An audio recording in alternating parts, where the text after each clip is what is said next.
Hello. Okay, so we're gonna install the dreadlocks today. It's like really hot in here. I just like ran up my stairs because I'm late, but of course, typical.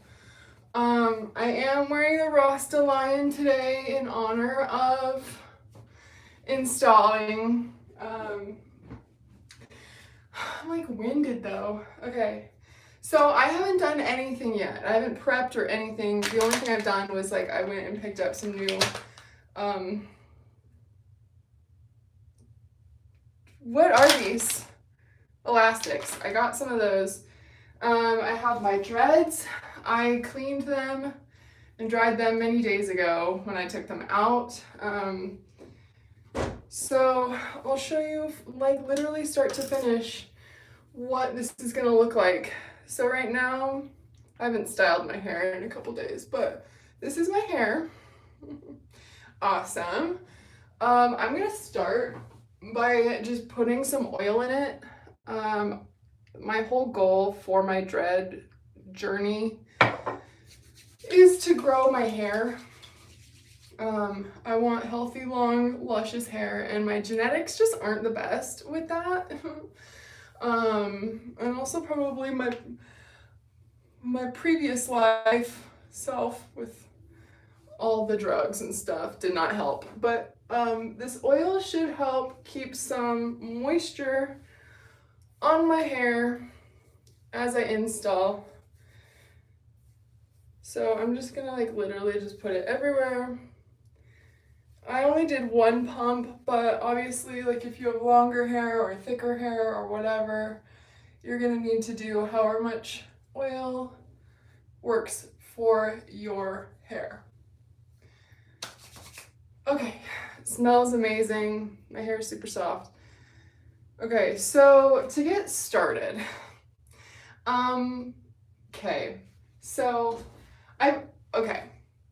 first off, I'm like really nervous because this is like quite the process and you're gonna watch me start to finish. And so it's like, I don't know what I normally do while I'm doing this. So embarrassing, right? Okay, but I like to have my blonde, I have blonde and brown pieces and I have some that like fade from blonde to brown to blonde. But I like to have my blonde on the top for the most part. So I start my whole bottom row with all brown. So I'm actually going to, I should have prepared more for you. I'm so sorry. But I'm gonna actually separate my colors so it's easier as I go when it comes to grabbing what I want. So I'm just pulling out all the blonde pieces first. And then, okay, so that's all the blonde pieces. Oh my gosh, I'm dropping them everywhere. Okay, blonde, and then now I'm gonna get just all of the ones that have the ombre ends. I'm gonna put them somewhere else. If you can see, I have like my cupboards open, so that's when I'm hanging them on. This is something that I forgot to do when I first installed my dreads. I did not pay attention at all to my colors. And then by the time I got to the top of my head, it was like, okay, like we're just putting in what we've got kind of thing. So if you have different colors of dreads and you care about the colors, have kind of a plan before you get started. Without a plan, you plan to fail. So who said that? I don't know. Some guy. Okay. So now I have all of my, I can actually take this off my thing and show you. I've got my colors there, the blonde and the brown, and then over here I have the ombre. So that is what we've got going for us so far. And then I need clips. I need water. That's what I need. Hold on.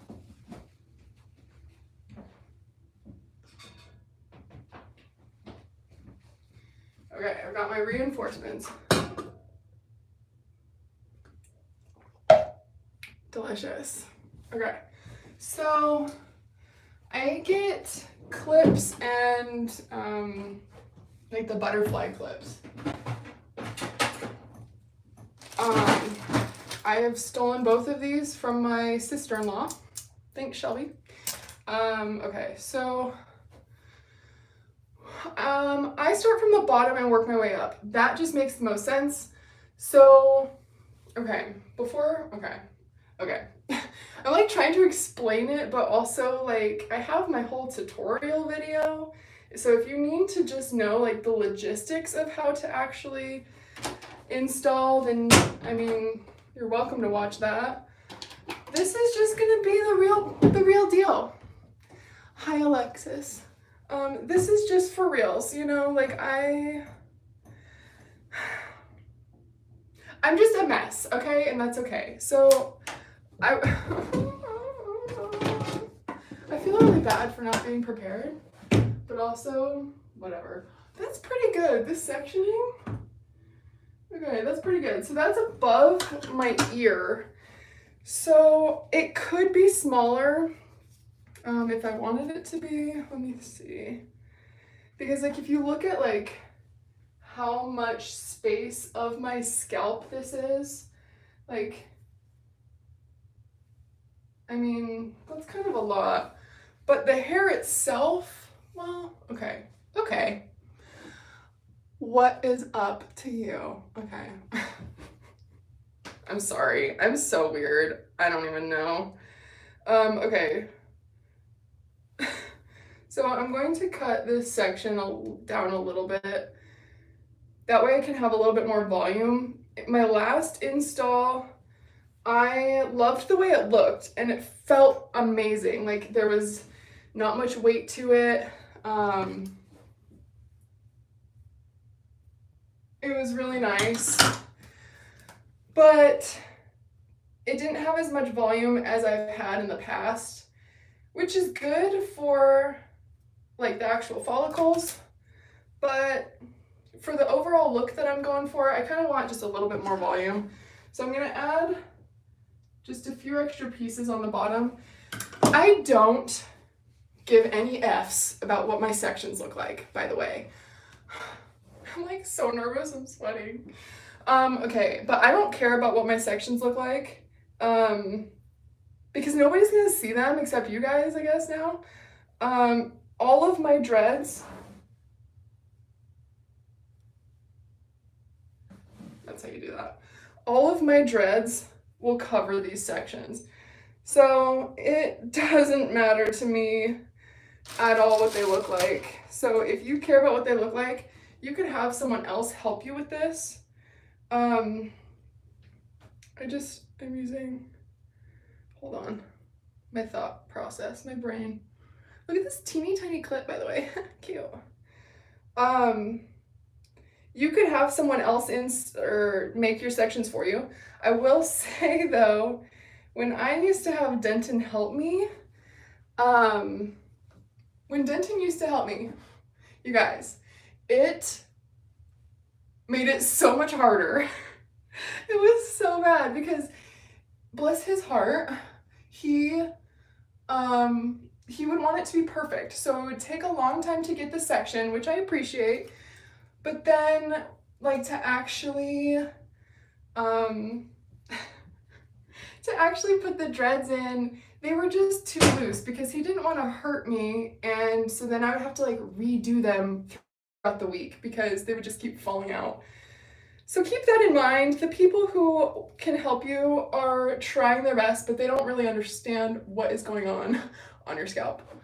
So, okay, so by the way, where I'm at right now, I have pinned back all of my flyaways around the section that I'm working on, because I don't want to have any little pieces of hair that should not be in this section. I don't want them in this section.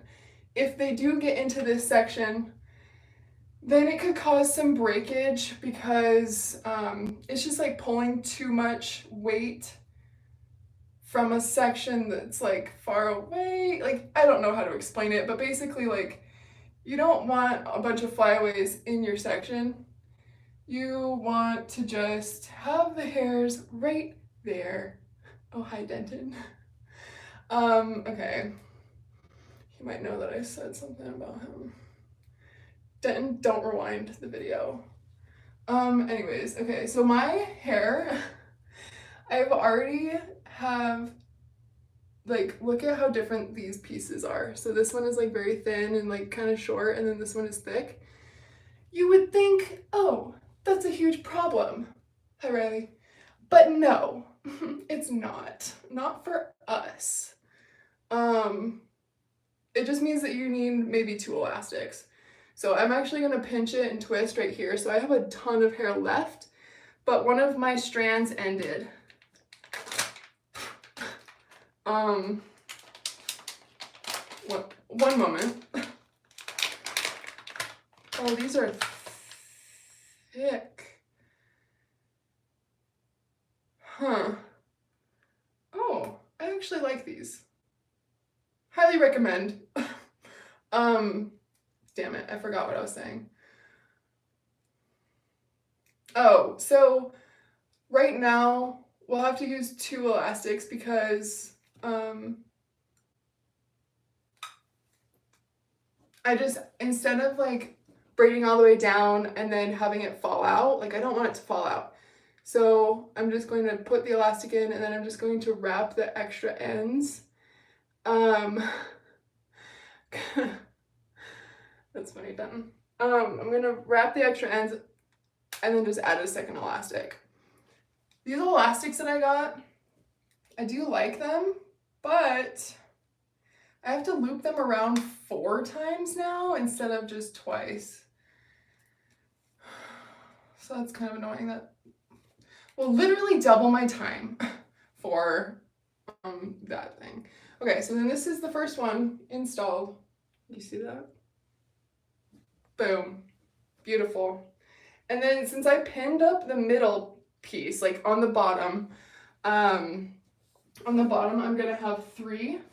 And so I pinned up the middle piece to keep this section clean, and with that up still, I'm gonna just go over to this side, because the less you have to move your clips, the faster it's gonna be basically to install. Riley, to answer your question, I really like, they asked what my favorite color is. I don't know if you're asking just in general, purple or green. If you're asking about my dreads, what favorite color for my dreads, I love the blonde. I really, really like it. But I know that if my whole head was blonde, it would not look quite right. At least for me, maybe, I don't know, because I like how the brown melts into my roots. I really like that. So I don't know how to answer that question.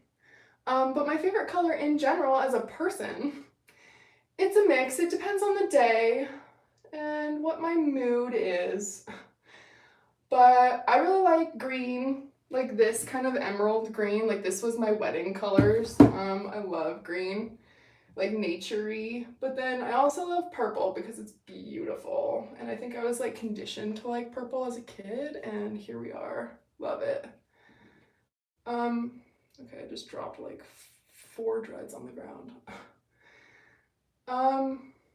Okay, also my heart rate is still super high.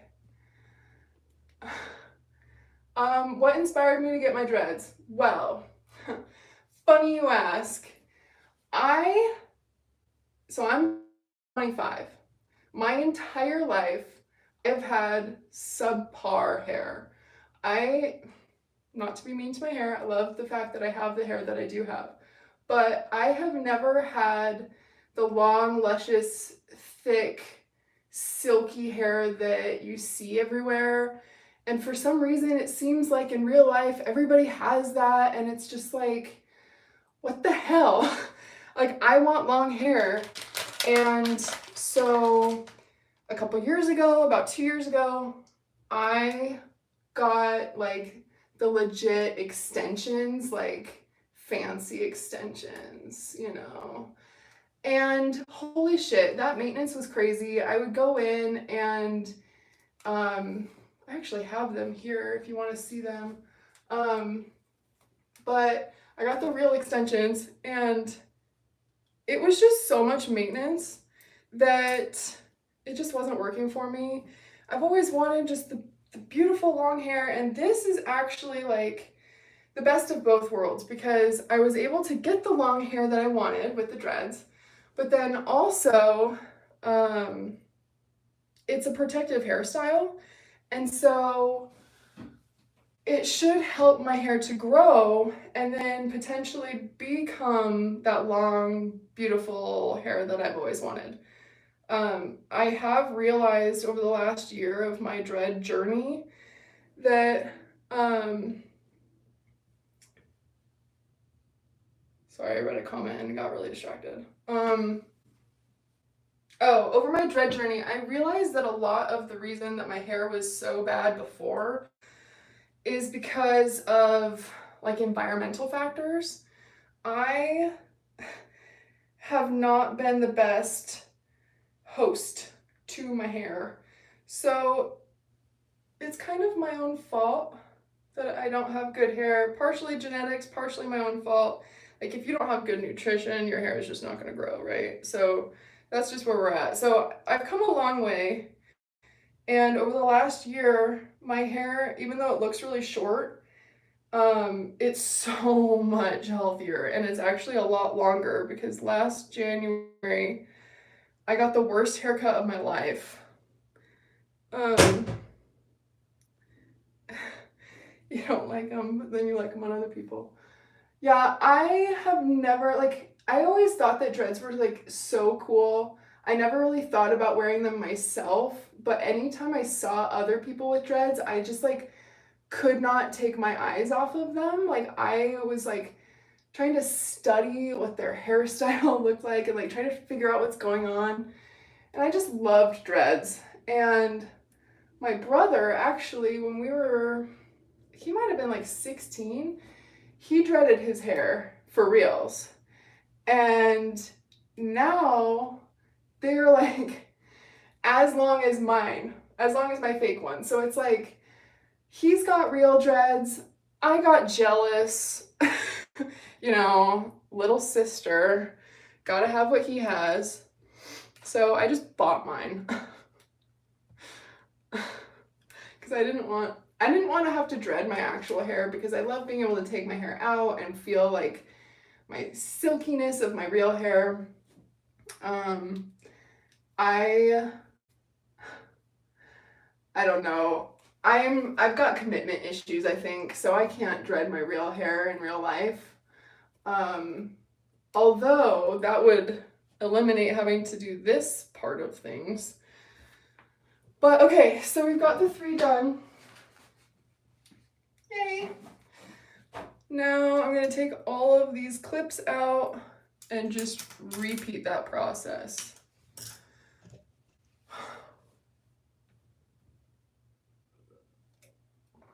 I appreciate you guys for being here, by the way. I was not sure if this was going to be helpful for people, but when I got my dreads, like when I first bought my dreads, this is something that I would have loved to have. So that's why I decided to go live today during this install. This is just gonna be like such a long live, probably. You can see Olive just like dead to the world. She's tired because I kept her up till 3 o'clock last night. Editing a video, which is uploading. The new video that I'm putting out is literally like 60 gigs worth of data. Oh my gosh, hilarious. Okay. First, what does this look like? Okay. So this section is not even. It like dips way down. So I'm going to kind of try and fix that. But like I said, it's a challenge behind your head, doing it yourself.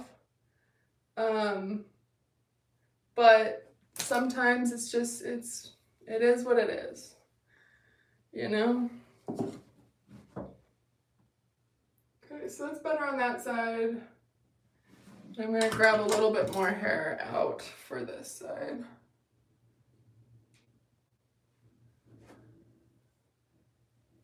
Maybe like that. Okay, cool. That's good enough. And like I said before, always, like I'm saying, it doesn't matter what your sections look like. Nobody's gonna see it. Nobody cares. My thoughts on box braids. I think the box braids are super cute. They always like drag my attention to them. Like I just like dreads. I love seeing people with box braids. I have not considered getting them. I don't know why. I just thought that I would probably look better with dreads instead of braids. But, you know, who knows? Don't knock it before you try it, right? Oh. Hi. I'm live right now. My sister just came home. Okay, so now I've got, by the way, just so you know what I'm doing, this next section to alternate so I don't have any bald spots, I'm doing 4 dreads now. So,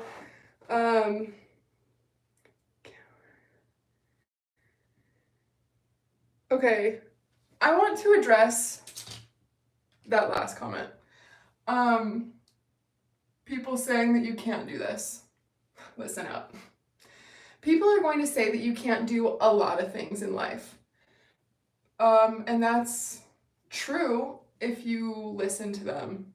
There's a lot of people who tell me that I shouldn't have these in, and I get a lot of hate for it, but realistically, I only get hate on the internet.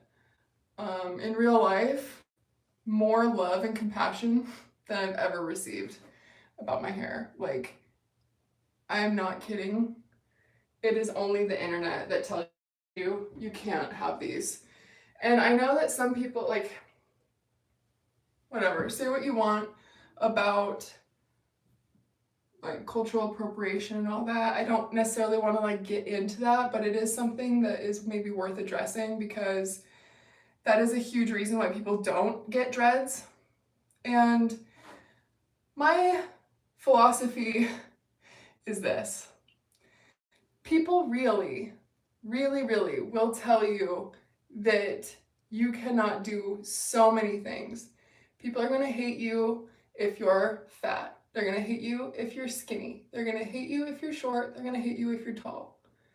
They are going to talk shit about you no matter what you do. So just do whatever you want.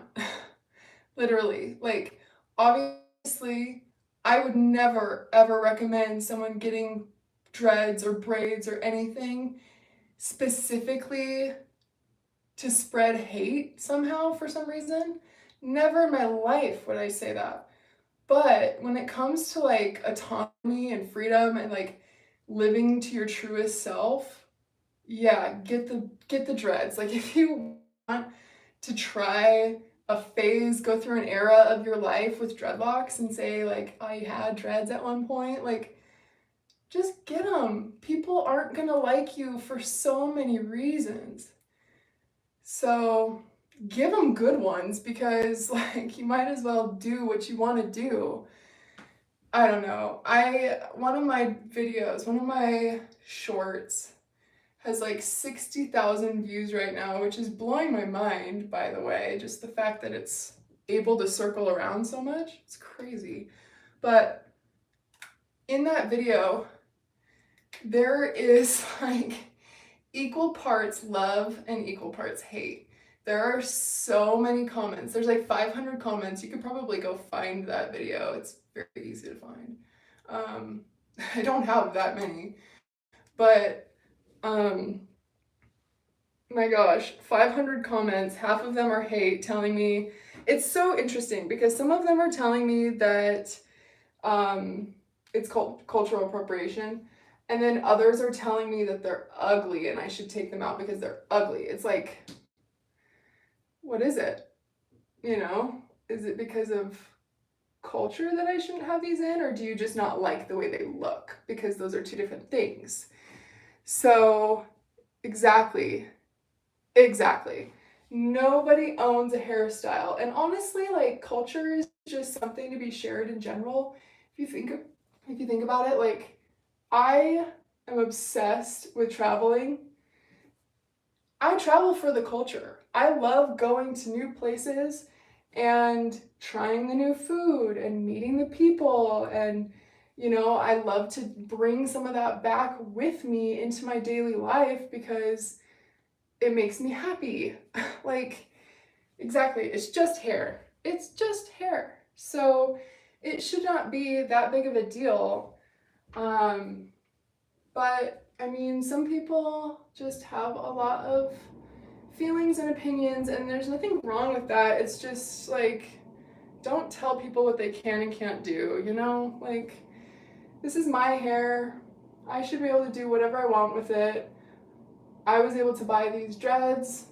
It's not like I stole them physically from anybody, like, whatever. So if you're not getting dreads because you're afraid of what people will say, I'm very sorry to say this, but you're gonna have to toughen up a little bit because that's just gonna be life.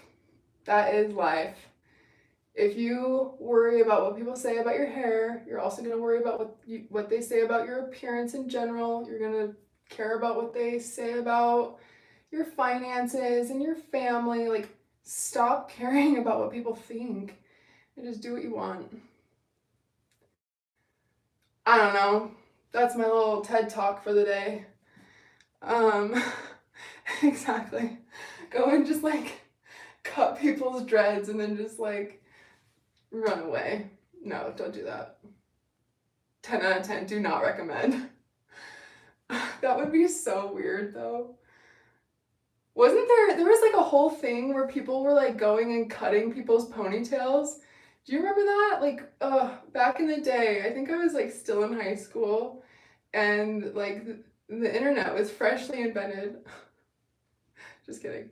But everybody was like newly getting cell phones, and it was like, oh my gosh, we can record things, and people were going around and cutting people's ponytails off. Oh, I would be devastated. Yeah, yeah, that would be just awful. Oh my gosh. Also, another thing that I want to just put out there. Oh my gosh, I'm already 27 minutes in and I'm only on my 5th dread. You guys are slowing me down. But anyways, what? Oh, so before I get going on installing, hold on. I lost my train of thought completely. Let me try and backtrack. I'm sorry. This is why editing is so nice on the back end, because you guys would have no idea that I don't know what I'm talking about. This makes it very obvious that I am just like, oh, hi, Clark. That's a cute name for a dog. What kind of dog do you have? Anyways, but yeah, I don't know what I'm doing here, okay? I'm just trying to help you, but I'm obviously just lost as well. Okay, so here we are. This is the section we're working on now. I guess I should look at it maybe.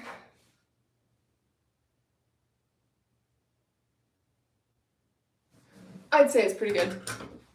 I'll allow it. Okay, by the way, sorry, this next layer that I'm working on, like the second layer, all of the dreads are the ombre blonde, like brown to blonde. I like to keep my layers kind of consistent up until I get to the top. Like, everything in the layer will be the same. just to, hi Sunita, just to keep it like easy for me to remember.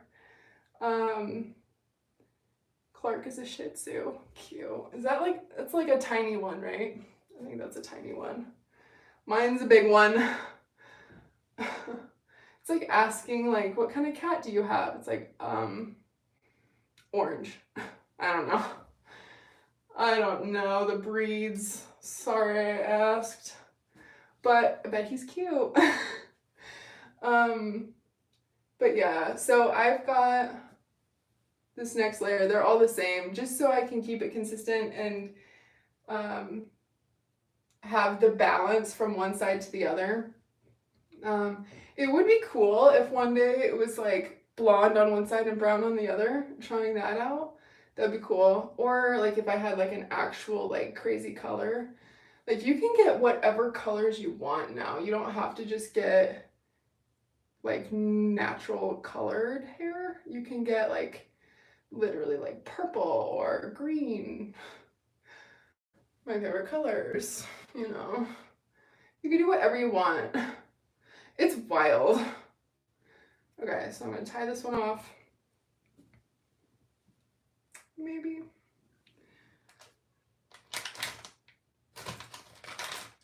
Okay.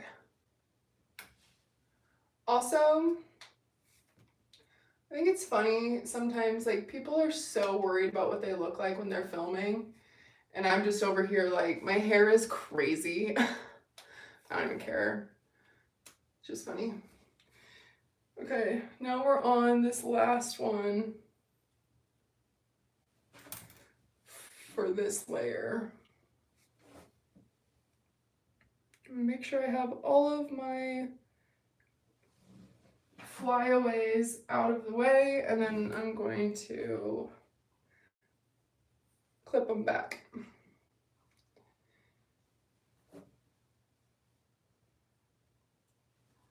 Ish. Okay, cool. Another one.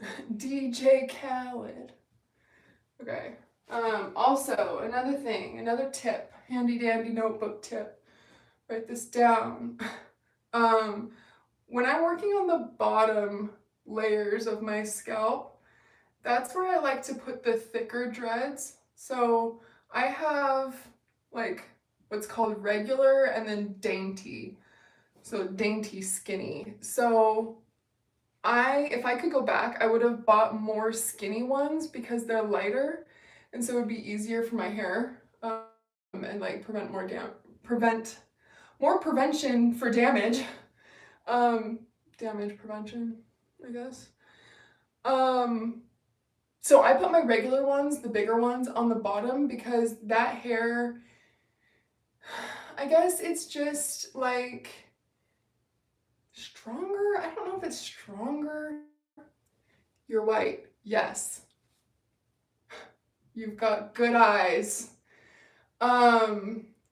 Yeah, so the hair back here, for some reason, it just feels like it's safer to put my thicker dreads in the back.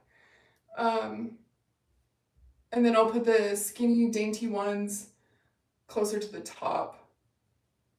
Not closer to the top, I'll put them on the top, all the way. I will go all the way to the top. Oh my God. I don't even know what I'm saying anymore.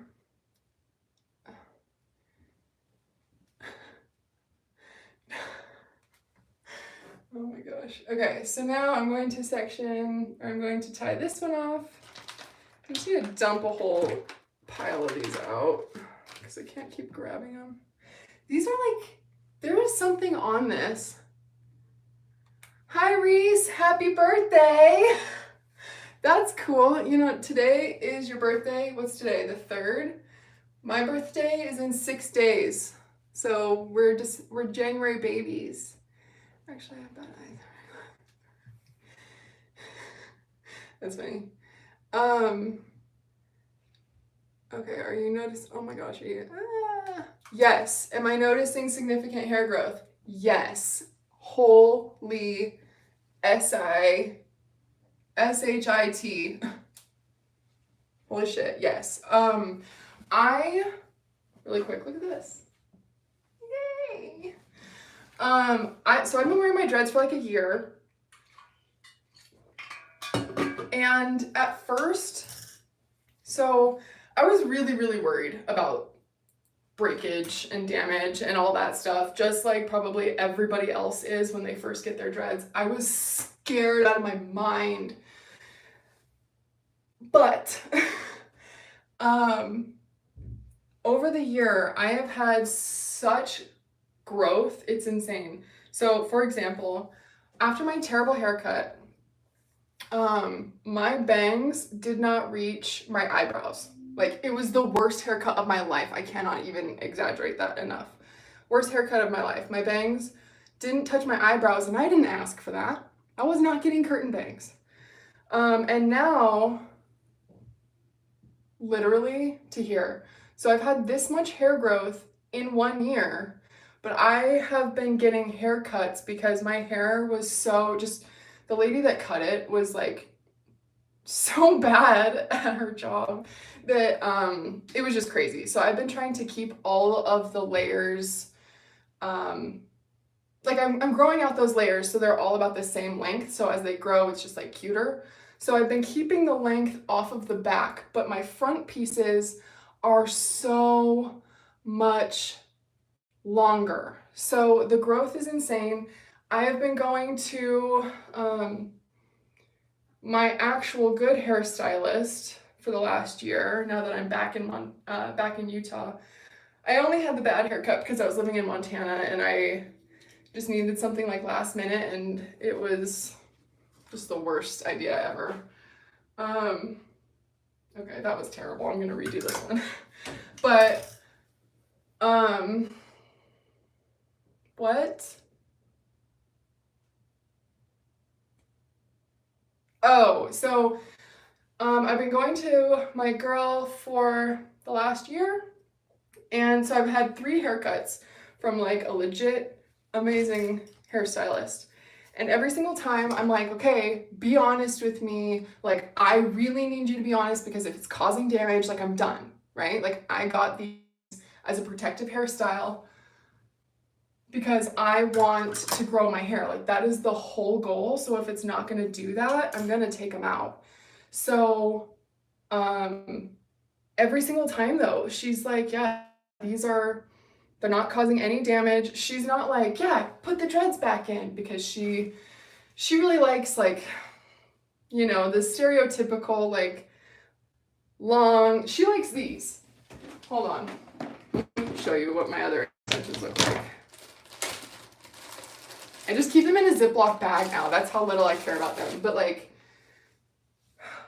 they were, like, I had blonde ass hair for my wedding. But like, this is what most hairstylists are wanting to promote, right? So it's like, she's just straightforward and honest with me, and she is like a family friend of like 20 years. The first set of dreads I got from Dreadful Hippie, and they did some breakage around my face, scalp, blah, blah, blah, blah, blah. So, yeah, this stylist, she's amazing, and I love her so much, and I trust her, like, with my life.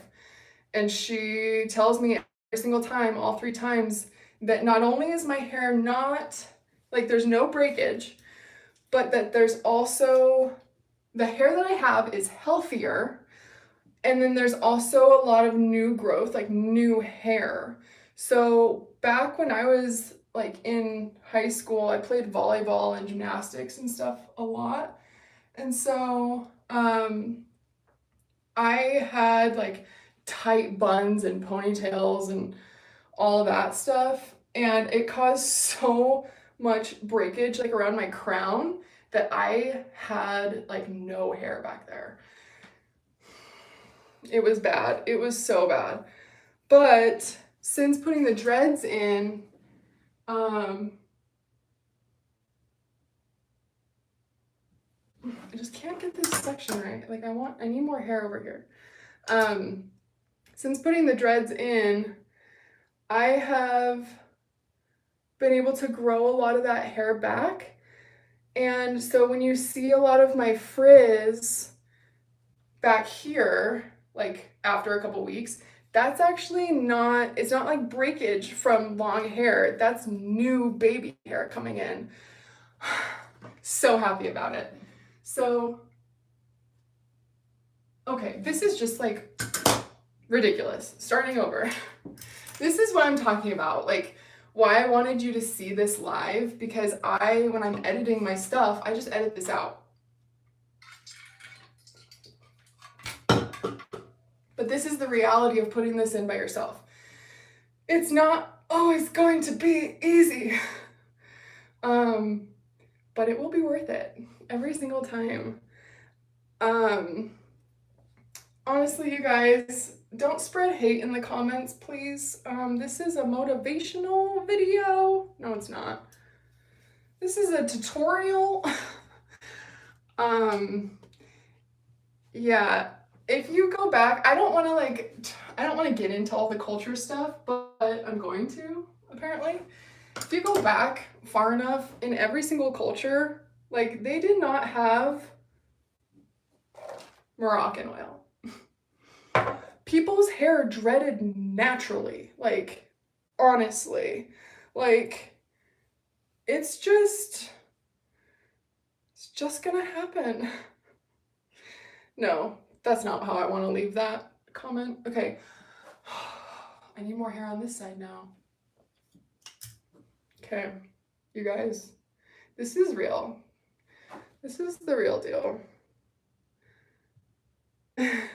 Thank you, Denton. Yes, this is the healthiest my hair has ever been in my whole life, you guys.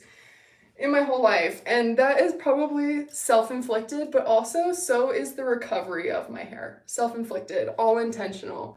This has been an intentional journey for me, and I did not intend on hurting anybody's feelings or stealing anyone's culture. Like, I'm just trying to heal my hair, and this is a really good way to do it. Really good way. Okay, so now that I am somewhat satisfied with this next section, because I want to keep alternating, I'm picking out the very center. So this piece, let me see what this looks like. Yeah, cool. Okay, so I'm going to keep this piece out, and I'm going to pin everything else back. And then I'm going to do the middle piece and get it out of the way. And then I'll come and work on the sides. But yeah, you guys, a couple other things that I have done, because it's not just the dreads. The dreads have helped so much, like so much. I would say the dreads are the majority of why I have so much progress with my hair. But it's not the only thing that I've done. Look how cute that is. I also have been putting in way more Moroccan oil. And I think, I don't know if there's other good kinds of oil, probably, but the oil has helped me keep my hair really hydrated. So if you have something to keep your hair hydrated, I would recommend doing that. I have pretty much stopped using heat altogether. And that is just kind of like balancing that out with the dreads, because I don't need to put heat on it when I've got my dreads in.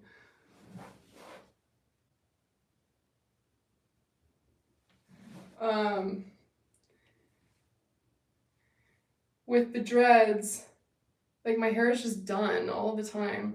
And so I will sometimes straighten my bangs when I've got my hair out, or I'll curl my hair when I've got it out in between move-ups.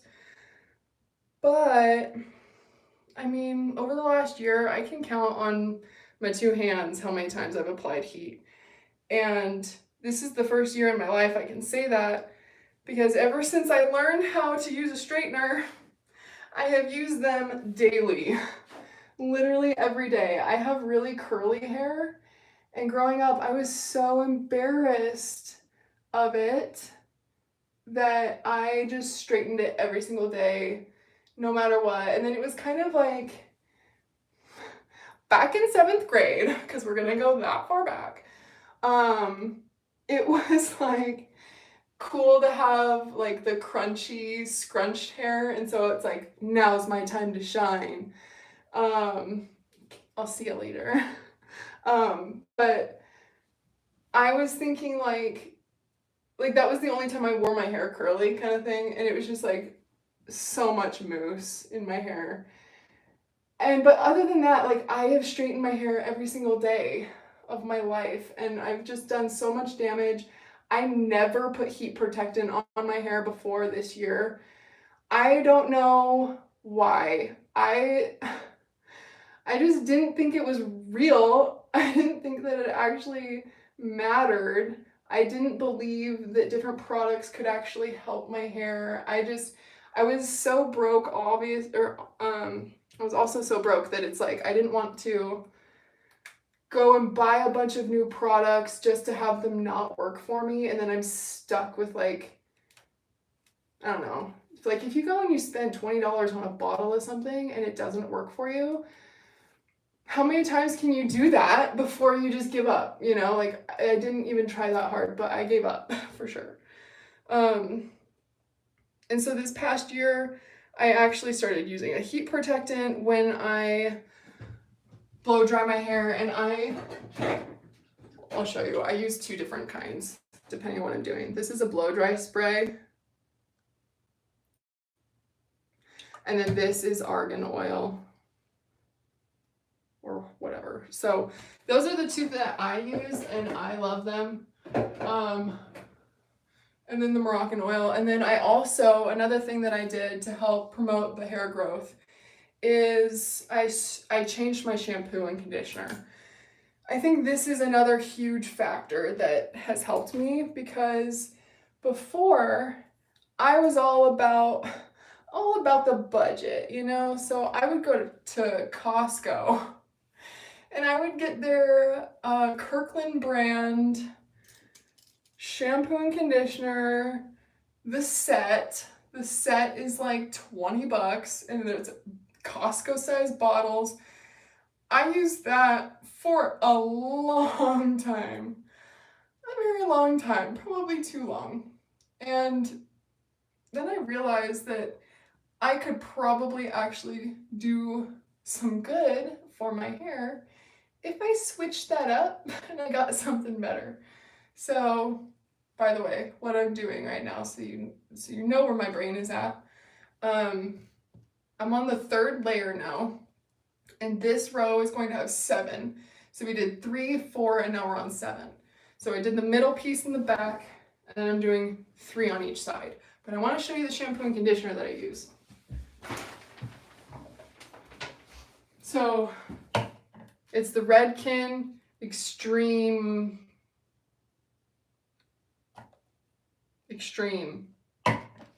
the blue one. I like the big bottles, but they were out last time I went, so this is like empty. But I do have this linked on my website if you wanted to get it, so you know exactly which one I use. I'll put a link somewhere later once I finish this process. But I love this shampoo and conditioner, and Denton uses it too, and I think his hair is also improved. Okay, so now that we're at this piece, this is my front ear piece, and this is kind of one that is always a challenge for me. I'm going to use a dainty dread right here because it's just a sensitive part of my scalp. So I don't want it to be too heavy. So I'm going to put a little dread.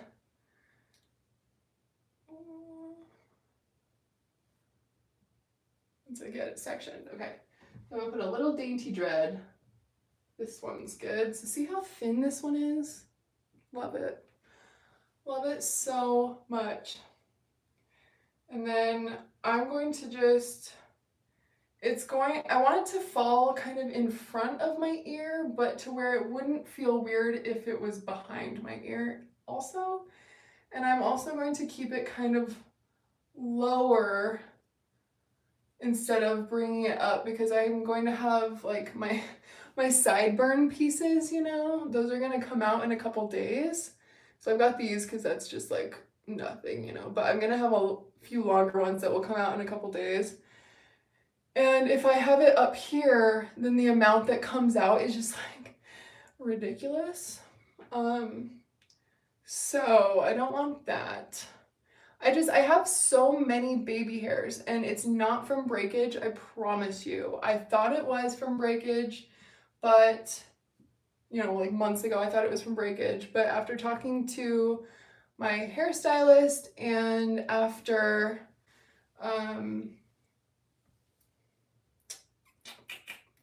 like this whole year being able to actually track the progress, I can definitely see it's not damage, it's new hair. It's new hair coming in, and I'm just so excited about it. It's seriously like so amazing. Like, I have this plan to, like, if I wear my dreads for the rest of my 20s, maybe by the time I'm 30, I can have my dream long luscious hair again. Not again, I've never had it. In my dreams. Literally, I have had it in my dreams. I just wish I could have long hair, but you know, some of us just are not gifted like that, so we have to buy it. Okay, so this is that piece. That might be kind of annoying for me for where it's at, but it'll look okay because it's going to be one where it's like good to pull it back, and then I've got a piece just kind of like there, so it's not just, you know what I mean? You get it. Okay.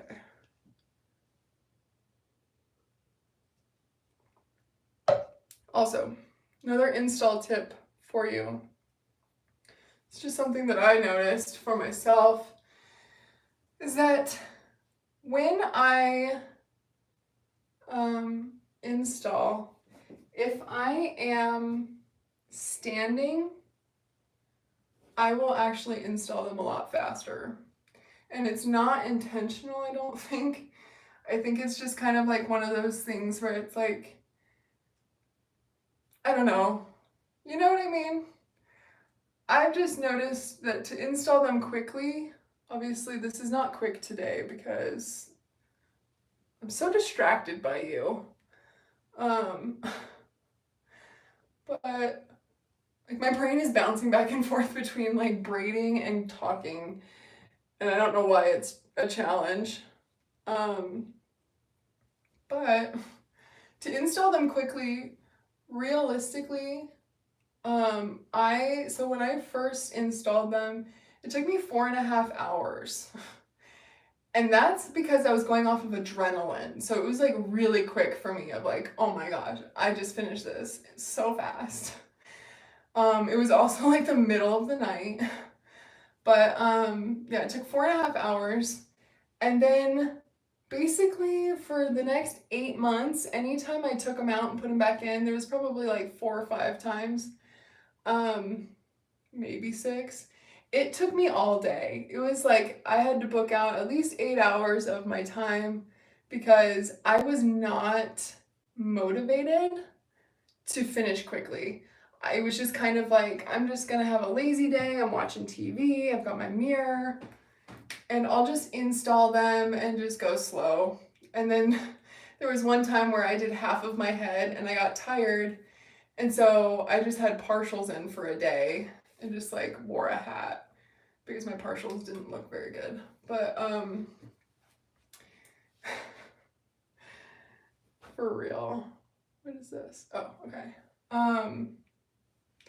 But now, so then I did, that's what I was talking about, the installing. So then I did my tutorial, and ironically, my tutorial is actually what changed everything for me in terms of speed, because it forced my brain to like actually understand what I was doing with my hands. Before, it was just like, I'm just trying to braid, and I didn't understand like where the dread was supposed to go and the pieces and all this stuff. And then when I was trying to describe it and explain it to you guys, I was like, oh, this is how I do this.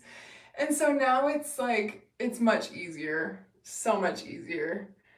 So if you haven't already, watch that install tutorial because I think it's the best one on the internet, and I'm not trying to boost myself up or anything. And I obviously have not watched every install tutorial, but the ones that I've seen like 4 of them.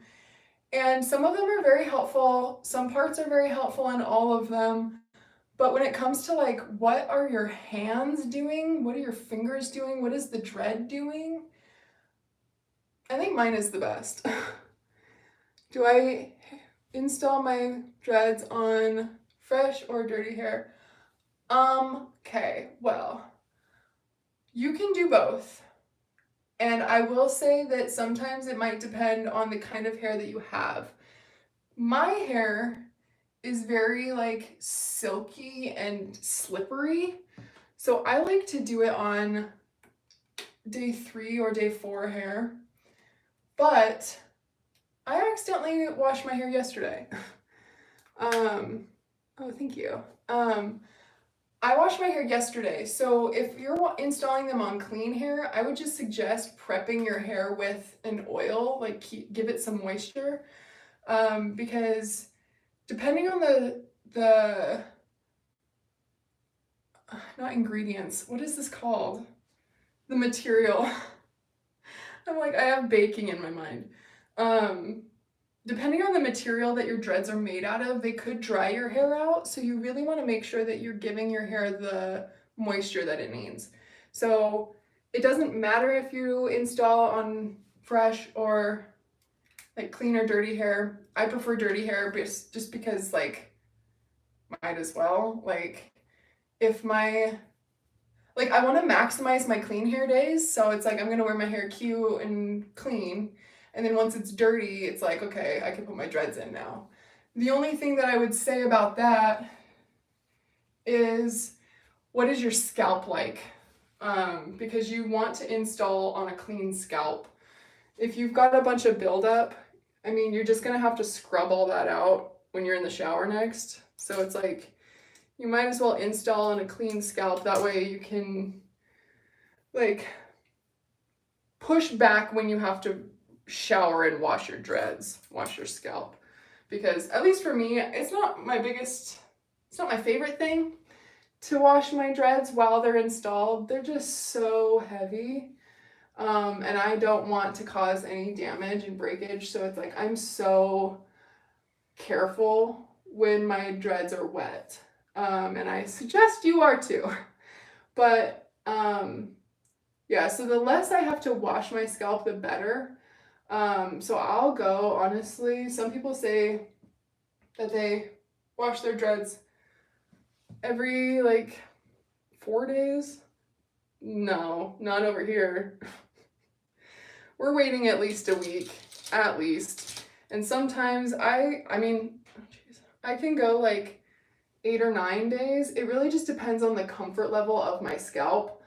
But I really try and wash them as little as possible. And that's probably like not helping all the bad stereotypes, but whatever. Like my hair, like it's always clean. The dreads are always clean and they always smell good because the Moroccan oil smells really good. So like daily, I will put Moroccan oil on my dreads and on my hair and on my scalp. But that's just because I know that, what did I do over there? I think I need a blonde one here actually. This is why it's important to plan your colors because you can get really messed up and it could look terrible if you're not careful. But I don't even know what I'm saying anymore. Oh, with the washing. So yeah, I'll wash my hair once a week, once every week and a half, because the Moroccan oil smells really good and it keeps my hair really moisturized and stuff. And I think that that's why it's growing so much and it's so healthy.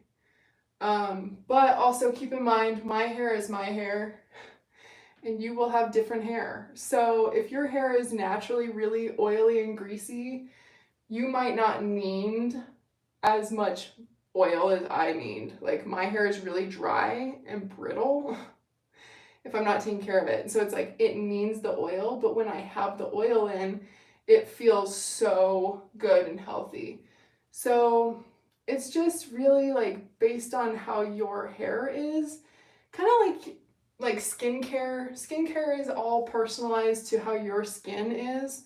This is the same thing. Like dreads will work for everyone, but it just depends on the kind of maintenance you have to do and the kind of attention you have. So like um back to the whole cultural appropriation thing, like this isn't my culture because I don't have the right hair. Um I just have different management tasks to have my dreads in. It doesn't mean that my hair is going to fall out. It's just different. So yeah, if you've got dry hair too, like just more oil. Also, I really pay attention to my ends because the ends are where things could go bad. Because let me show you. So I've got my ends here, and to secure the braid, I need to twist my ends together. So I have two pieces, like two strands that I was just doing, and I'm twisting them together.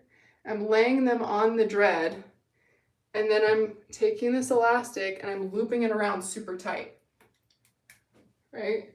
So this elastic is going to stay here for 4 to 6 weeks, like,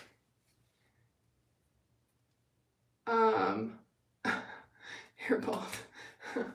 I don't know why it was recommended to you. Maybe it's just entertaining, but yeah, so 4 weeks, this elastic will be on my ends right here. So if you do your elastics too tight, that could cause breakage. Do you treat your scalp with anything before installing? Hi, Gary. This, my Moroccan oil. That's all I put on my head. But every time I read a comment, I lose my train of thought. So I'm very sorry that I'm not organized. And also, I lost my butterfly clip. Is it on my head? Yes, it is. Okay, that's okay. We're okay. Everything's fine.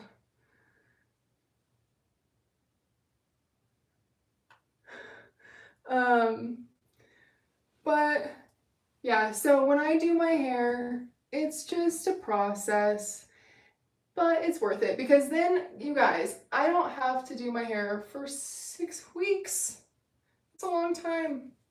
Oh, that's what I was talking about, my ends. So when it comes to my ends, because the elastics are going to, also another dainty one right here, because my elastics are going to be just sitting right at the ends for so long, being all tight, and then I've got my ends like exposed, so they're not just like safely wrapped up in a braid, they're just like loose exposed.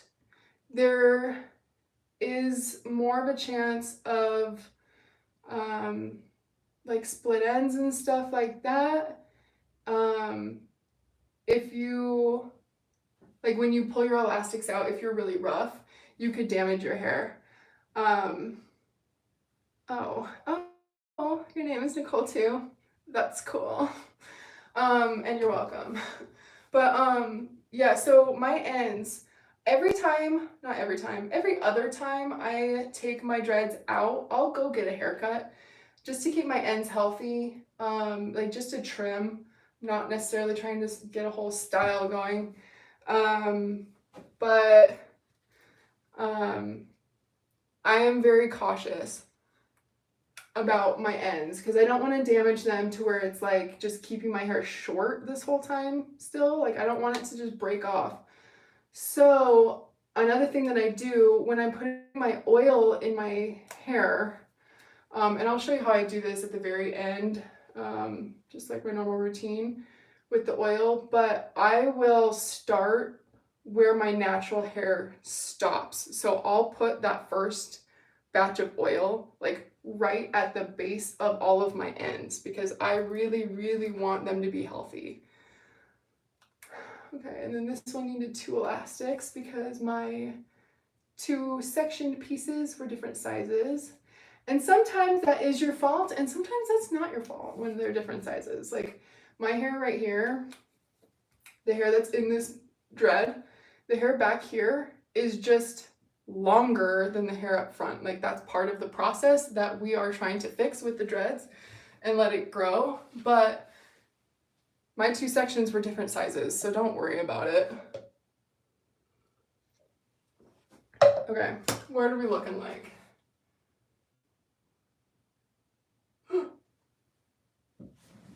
Oh, almost forgot this one. Let's go back to work. You're welcome. Have so much fun at work. I'll see you later. So I almost forgot this one. What does it look like over here?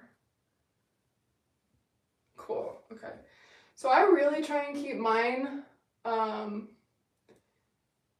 symmetrical for the most part, up until the top, because I like them actually being different on the top. I just think it's cute and quirky. I don't know, I just like it. But when it comes to the underneath stuff, I want them all to I want it to look the same in the back when I've got all of my dreads back. Like I want it to blend well. So I am intentional about the placement. If you have, I've seen some people with rainbow dreads basically, where it's just so many different colors. And I think if that's what you're up to, it might not matter for where you place your colors because it's just going to be so crazy and fun no matter what. But for stuff like this, I've got the 3 different colors where they melt together. So it's if I were to put, I don't know, it could be installed in a way that it doesn't look good. And I know some people are going to just be haters and say, no matter what way I install, it's not going to look good. And to those people, I say, shut up, go away. But to everyone else, I just think that the way that I install my colors works well for me. So you do whatever you want because it is your life. And nobody can stop you.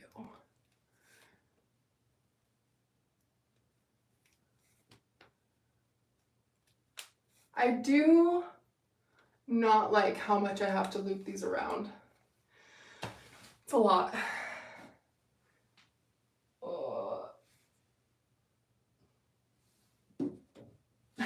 Okay. Quick stretch. This is what it looks like now. Pretty good. So, time to continue. If I were to wear partials, I don't know where I would stop, because I just don't think I can wear partials yet because my hair is just too short and the dreads are too long. So I guess if I were to blend it and have some shorter pieces, it could maybe cascade down, but I don't know. Some other people, some people can pull it off. I just don't think I can. You know what I mean? This is just not good. So we're just gonna keep going. Okay. So that was level 3. Okay, so I have 2, 4, 6, 8, 12. Okay. I don't even know. I think I'm gonna go. This is definitely in different spots, but I think that's okay. Where are we at? Okay. I'm gonna do another layer right here. Oh, I'm glad you can make it. We are halfway. I don't know if this is halfway. I think actually this is probably halfway. halfway done. Let's see how that section looked. Not too bad. See, like, don't try so hard when it comes to your sections because nobody cares what they look like. Nobody cares. But I don't think I got enough hair out because I don't have very much, well, I'm gonna get a little bit more, I think.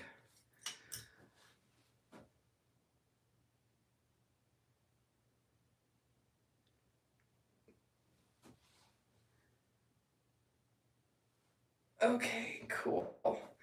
Let's see. Okay, this might have been too much. Okay. I don't know how to see your guys' comments for a while. Like, it just pops up and they disappear. Okay, that looked terrible. We're gonna start again. Okay.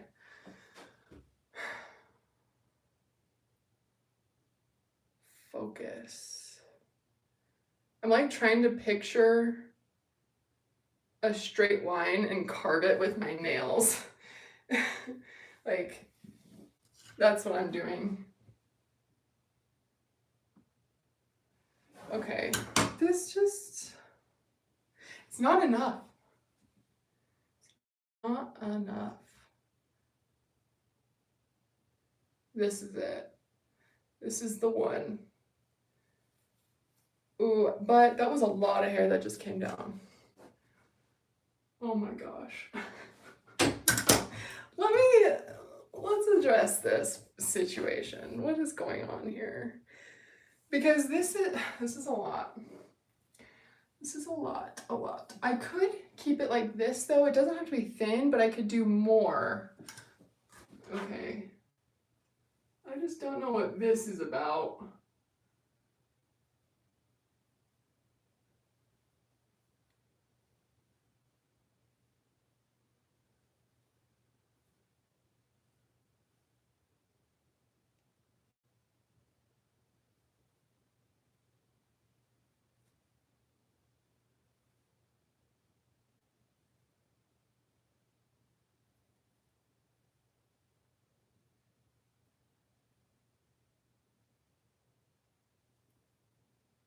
Okay, we're gonna call that good because I'm losing blood in my hand.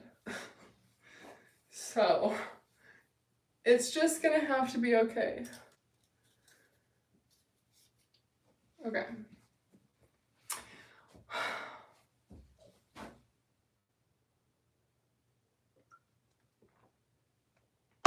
Typically, when I'm installing, I am listening to music. I was thinking like, why is it so like lame? Sorry if it's boring, but I'm typically jamming to like Pitbull. Love me some Mr. Worldwide. Oh my gosh. Okay, so now I cut that in half. Let's see what that looks like. I'm actually gonna fix that because this part, let me see if you can see this. This little piece up at the point could actually cause me some problems. So I'm going to come in here and I'm going to just go down the center. Did that work?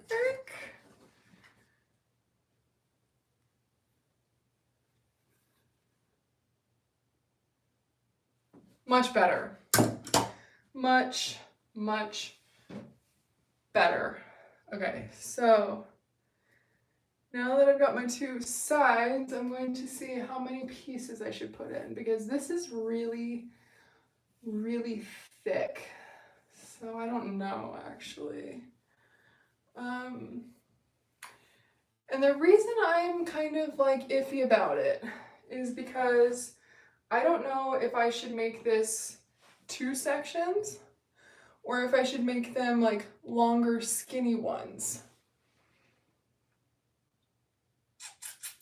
I think I'm gonna do that because I already sectioned out the big piece. So this is going to be, I could probably do, so I did 7 on the last one. It needs to be an even number. I can definitely do 8.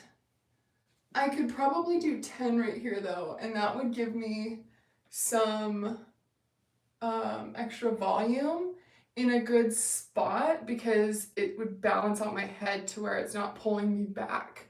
So I'm gonna do that. Do I have enough? 1, 2, 3, 4, 5, 6, 7, 8, 9, 10.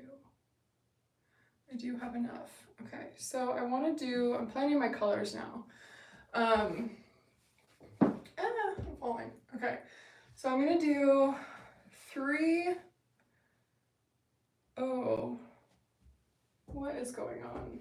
Okay, there's trouble in the village. Okay, so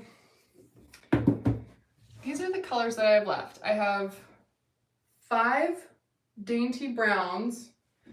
I have 6 blonde. And then I have 7 ombre from my last install. That's all I have. But I could add more because last time I had a good amount weight-wise, but it wasn't as full as I would like. Look at this Celtic end I've never used. Ooh. So I have like this whole box because I bought a lot. So I'm just trying to decide on what I want to do color-wise because on this section, it would be nice to be able to do, I need to have some blonde. I'm gonna put the blonde ones in the front. This is my real way that I plan my colors, by the way. I do them both at the same time and I just plan like that. So I'm gonna do 2 blondes in the front and then my goal is to have 5 on each side. So then I'm gonna do ombre ones next and I'm gonna make sure that they're the same size on each side. So it's just for the weight, I'm not like lopsided. I had a burp, I'm so sorry. See, I would edit that out, but now you know that I'm a human being. Okay, and then I'm gonna put brown for funsies. And then I'm gonna do another blue, I'm gonna do, I can't decide. More blonde. Do I have more blonde? I have this blonde. Ooh, this one hasn't finished the maturing phase. If you're worried about the maturing phase or curious, this is what is going on with it. It's just like chaotic. Okay, so I'm gonna do, because I want to keep the blondes for the top too, but it's like I want them to be showing in the back. So I'm gonna do blondes next. No, I'm not. I'm going to do the rest of them the ombre. No, I'm not. I'm gonna do, oh, I'm so indecisive. I'm gonna do these ones and then the ombre. So this is my plan for this next batch. It's gonna be blonde, ombre, brown, brown, ombre on both sides. So cool. Also, look at Olive, cute. This is the part where my back starts to hurt. I can start to feel it. Okay, I'm gonna pin up all of these flyaways. And then I'm gonna section all of the pieces. So I'm gonna get all 5 pieces out now. That way they're all even. For the most part, even.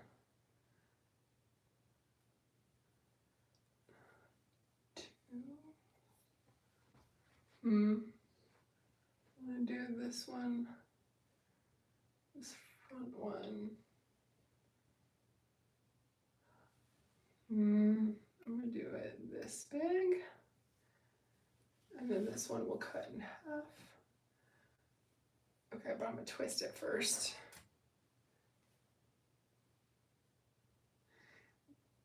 Okay, I'm gonna do this front piece and then, well, okay. I wanna keep them all separate.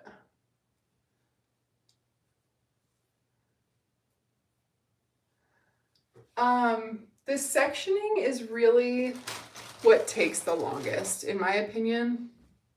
It's the sectioning, because you need to know, like, it's important to get the right hairs in the right spot. So it's like, it's worth it to take your time with the sectioning, but it only takes hours to install because you are doing that. You are paying attention to the sections. This section is very, very thick. So I'm gonna put actually my thickest dread here.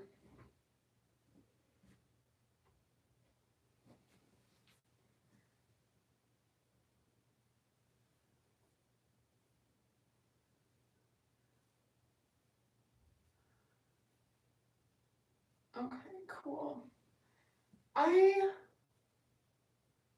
I love it when I've got thick sections because I feel confident that like that hair is protected. Like I am not worried at all about how heavy this dread is because this section is so strong. Like I'm just really impressed with my hair actually in general because so I've been braiding my hair all year, and for my hair to actually feel this good is crazy. Like it feels so healthy, and I'm not just saying that. Like it's amazing. Like I used to not have the confidence to wear my hair down because it would be like just so see-through. Like you can kind of like, you can see how it's see-through on the bottom, but that is nothing compared to what my whole head used to look like. Like that used to be like my whole head worth of hair being see-through like that. And now it's not like that. And it's just so amazing. So I'm just really excited. And I also took off the summer from my dreads because I was traveling a lot and I was kind of homeless and I was robbed. A lot of things happened over the summer. And so I didn't actually have time to have my, like to install my dreads, and I didn't have anywhere to like wash them really well, like unless I wanted to wash them in a hotel room, which I didn't really want to. So I took like 2 months off in the summer from wearing them, and my hair still is just so healthy. So like imagine if you just literally were like wearing them religiously where you don't like, you take them out for like a day or two in between move ups and that's it. Like I'm so excited. My hair is so healthy and I never thought that it would be able to do this. And the fact that it can, and the fact that my hairstylist is telling me every single time I go in that my hair is healthy. Love it. Oh, I love it so much. Okay, got really lightheaded there. Nice, okay. So we just did the back one. This one is the one that should be into 2, but I'm actually going to put these back together and I'm gonna divide this into 3, but not yet. I am going to put in this front one first, just to get it out of my way. And the front one I was gonna do blonde.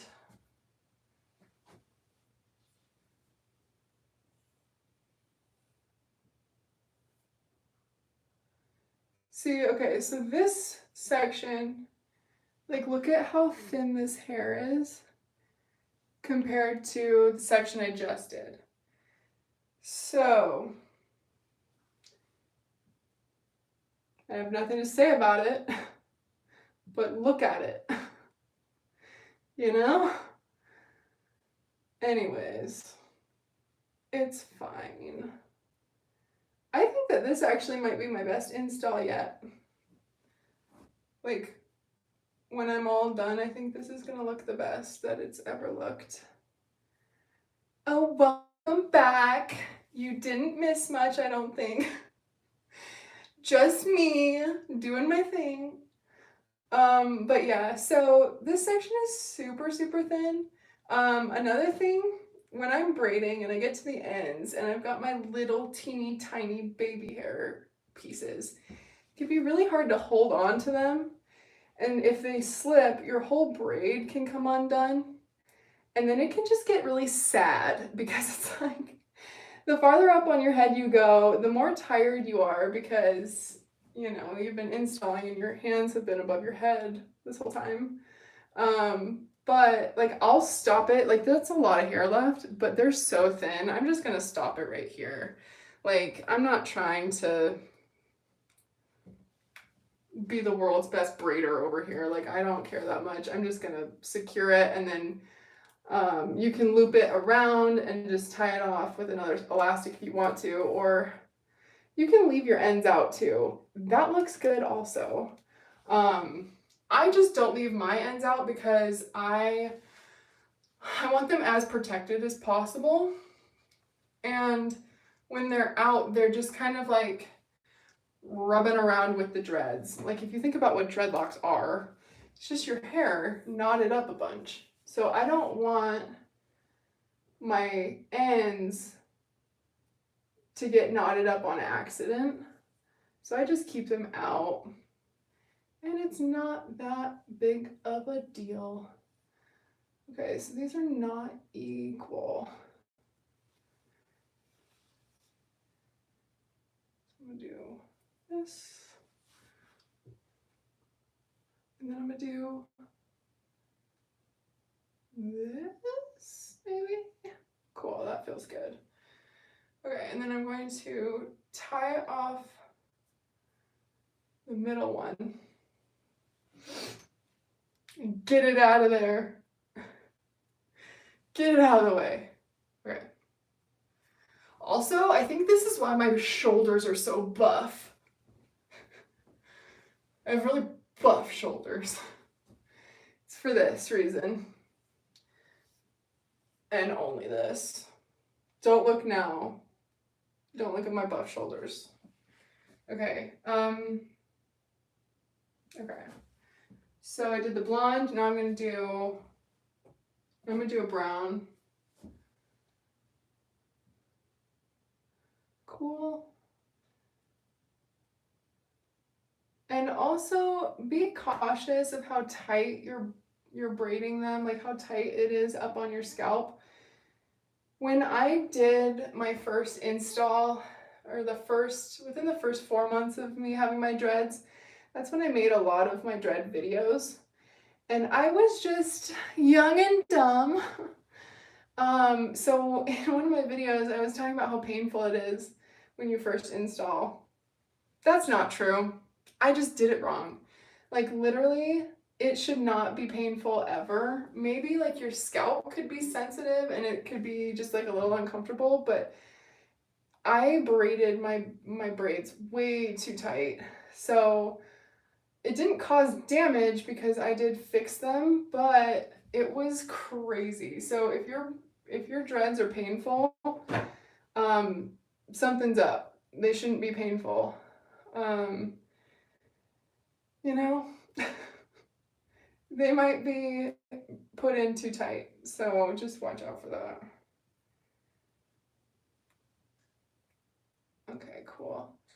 And this one, I'm getting to the point where like the farther up on my scalp, the more sensitive my scalp is, just in general. I don't know why. It's not like from the dreads or anything. That's just how my scalp is. And so as we go up and the sections typically get smaller as you go up, I don't care what people say or what is supposed to happen, but do not section your hair too small just to try and fit more dreads in. Like, yes, we love volume, but we don't love breakage. So don't overdo it with the sectioning. Okay, and then I'm skipping that middle one, and then I'm going back to the farther back one, and I'm gonna put another brown one in. Back over here. Cool, okay, and I'm pulling hair from whatever this is. That's the other section, so I need to get that out of the way. Just wait until we get to the crown of my head. That's where my true colors are gonna come out, and you'll actually get to know me for real, because that part is really, really hard for me for some reason to like keep holding on to the dread and keep the braid tight and to keep braiding down, but it's like the way my hands have to be, like there's 3 pieces that every single time I install, it's like, oh my God, I'm gonna lose it. But then I just, you know, figure it out and move on. So we're not there yet. So just you wait.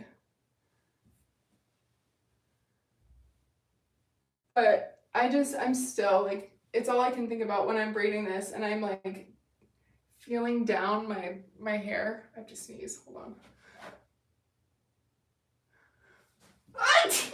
Oh my gosh, I just died. Anyways, okay. Oh yeah, so when I'm feeling my hair right now, it's just so healthy. I'm just like so excited about it. You don't even know. You don't understand. Oh my gosh. So, and my hair is just so much longer. Like my hair is probably doubled. These the layers on the top, the pieces in the back haven't changed because I keep having to cut them because my top layers have to catch up. But these top layers have grown so much. They've easily doubled in length, if not tripled. And they're just so healthy. It blows my mind. I'm just like so excited about it. Okay, cool. I'm going to tie it off here. I do really like the quality of these new elastics though. I haven't tried this brand before now. This was the only, I was looking for the Goody brand, but this was the only thing that Target had today. So we're just going with it, and they are just very flexible, but they're really soft, so I like that. It's called Skunky? I don't know what that is, but I like it. Okay, I need to do a handstand.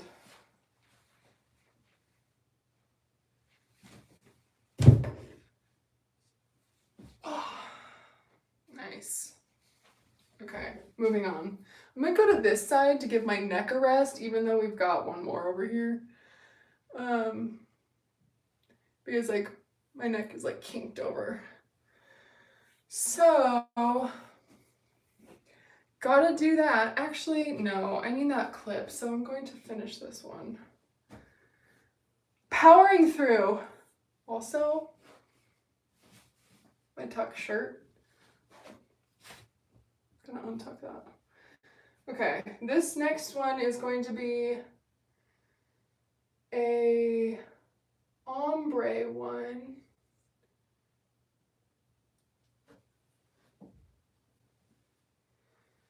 And it's also, I can't tell if it's a dainty. It's like in between a regular and a dainty.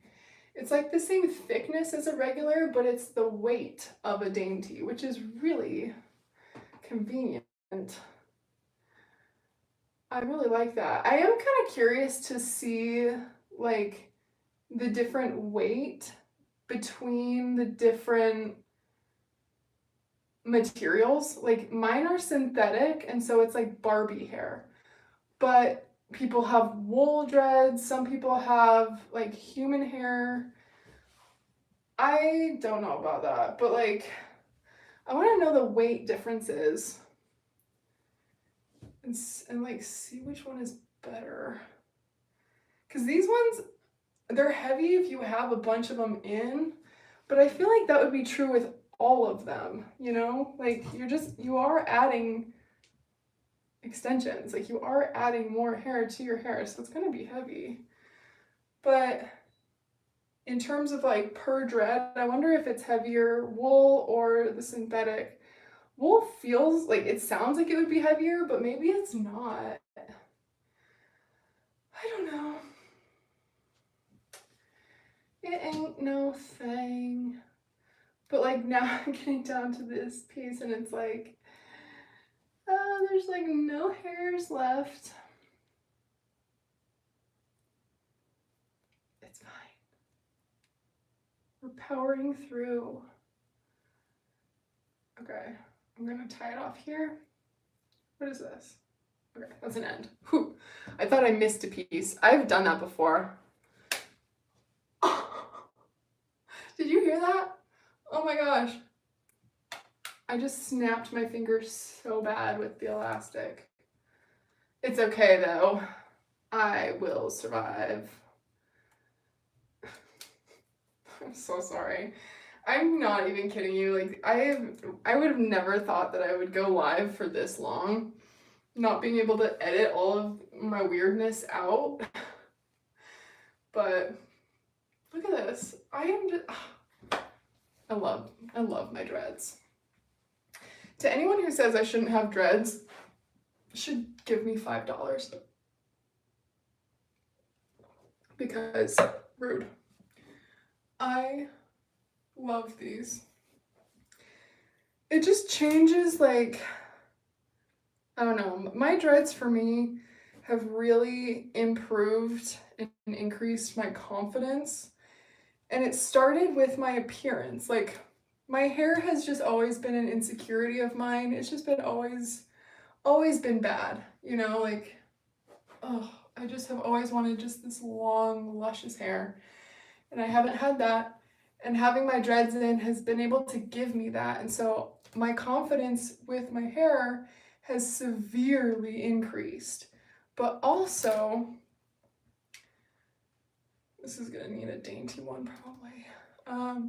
But it's like actually filtered in to a lot of other categories of my life, which I did not expect, not at all. But I guess everything starts with the confidence, right? Like, that's something I'm still working on when it comes to like fashion and like my wardrobe, because honestly, this is my outfit. Like jeans and a black shirt, a big black shirt, and you just change the graphic from day to day. And sometimes there's nothing wrong with that, but other times it's like confidence comes from within, but it also will depend on how you feel about the way that you're projecting yourself to the world. And if you don't like what you're projecting, you're not going to feel very confident. And so it's like when it comes to my hair, I was not confident. And it's just like, you got to just do what you got to do and work with what you got. But sometimes it's like, oh my gosh, I have to make a change. And so buying the dreads gave me a change that rippled down through the rest of my, like, through the way that I show up in the world. I am just so much more confident in my decisions, in like all of my actions, like everything, literally everything. And it's all a catalyst from the dreads. So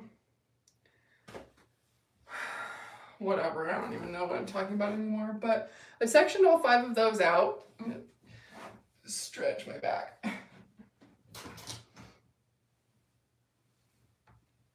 Like I said, normally I could sit down, But you're already suctioned to my mirror.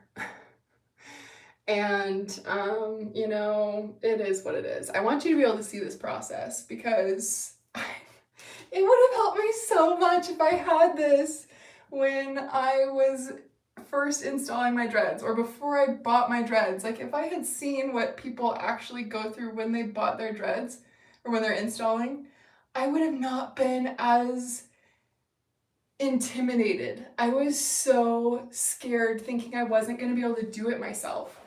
What is this color? Ombre. Okay. I really didn't think I was going to be able to do it myself. And I didn't buy them for a long time because I was thinking like, well, I can't afford $200 a session to go get them put in professionally. So I guess I just won't do it. But it's like, oh my gosh, it's not hard at all. It just takes time. And it just takes the blood from your arms. But literally, other than that, it's fine. So I'm sticking it out. But yeah, my goodness. If I had this back in the day, that would have been nice. But oh well. You guys will have this now, always and forever. You can always come back and we can just hang out and install our dreads together in real time. We are at minute 101. I was really hoping to finish this in 2 hours. That's in 19 minutes. And I don't think that's gonna happen. So if you've been here the whole time, also like shout out to you because you are also a trooper. This is like, I don't know how long other people go live on YouTube for. I know like you could stream on Twitch or whatever and it's like hours you could just like hang out, but I hope that YouTube isn't like gonna be weird about this. It is nice that I don't have to upload a video this size because this is gonna be so much data. Can I just vent really quick about some of my technological issues I've been dealing with over this last week? All good things, all amazing problems to have. Like, you can't expect to not have problems in your life, but you can upgrade your problems, increase the quality of your problems. And so I have had some really good problems this week because I still have no idea, not a single clue what I'm doing when it comes to using my new camera. Everything so far has just been shot on my phone. And I have like that weird thing where it's like I can hear an echo in my ear. But anyways, so I've been having technical problems because I filmed a video on my camera and it was a cloudy day, but the clouds were moving really fast. It was like a storm that had come through. And so the lighting in this new video is horrendous. It's like it's breathing. Like the light is like bright and then it goes dark and then bright and then it goes dark as the clouds move.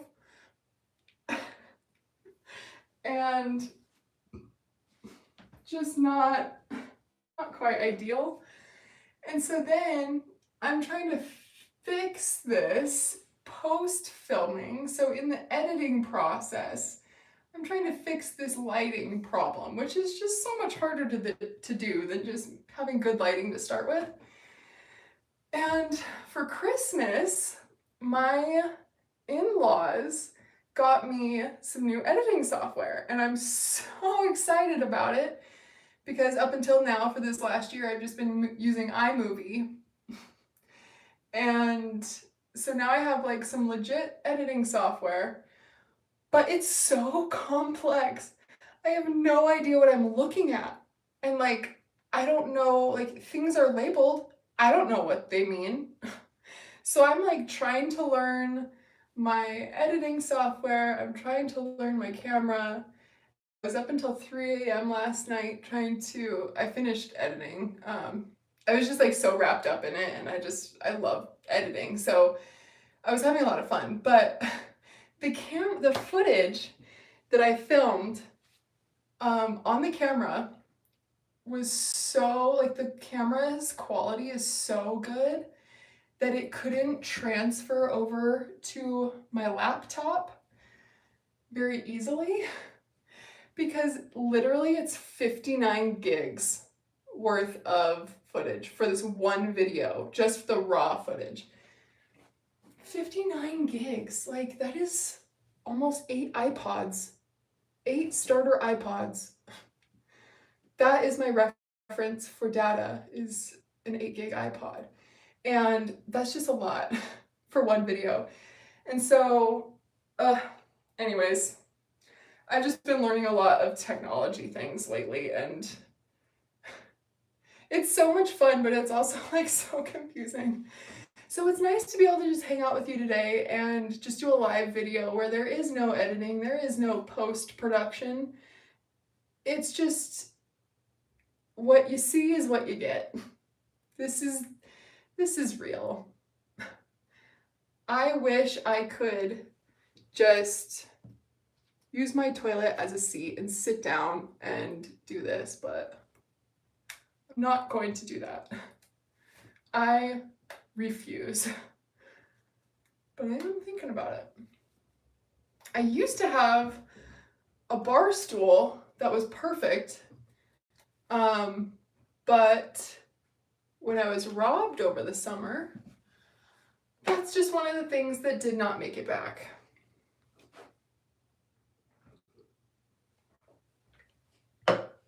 Which is really sad because I found those on Facebook Marketplace a couple years ago for like $20. And they were like those like fake pleathery ones. So they were nice. High quality. Very sad. So now I just don't have any chairs, like at all. Okay, this section is super tiny, so I'm gonna use a dainty dread. So this is what I'm talking about. This is where a lot of breakage was for me, the front pieces. And I also think that it's maybe from like rolling around and stuff while I sleep. Like apparently like all the friction and stuff. So I wonder if like getting a silk pillowcase would also help. Like there's so much that goes into trying to heal my hair. All of these thoughts.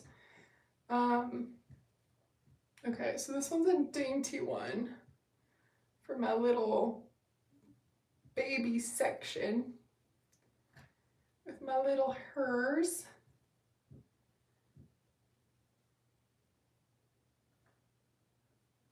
My hair is just so thin. I've always had thin hair, and I don't expect the dreads, obviously, to thicken my hair at all, but it still feels so much healthier than it was. And if you're looking at my hair and you're like, that's healthy, yes, yes.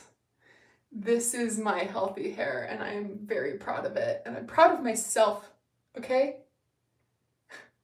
I grew this and maintained it this whole time. So, you know, I love it. I'm very excited. Like I would like to get new colors too, like add pops of colors. I think it would be really cool to do like my dark, like my brown color that ombres fades into like a pink or something like that. Like that would be cool. For something like that though, I don't know. I really like using Dreadful Hippie. I don't know if they have any though. I've been like, theirs are fairly pricey, and so I just don't even let myself window shop, you know, like I don't even look. So I don't know what I'm missing out on. It's called self-care. Also, did you know that to stretch your back, like your vertebrae, do this?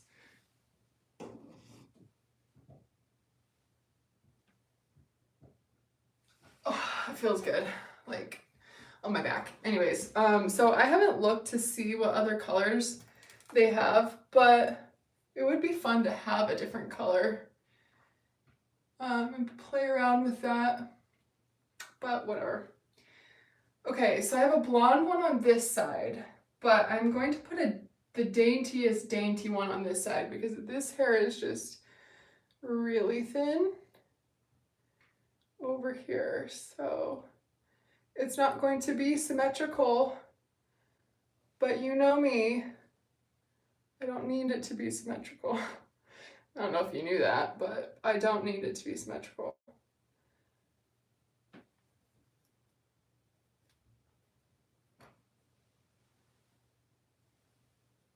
Cool.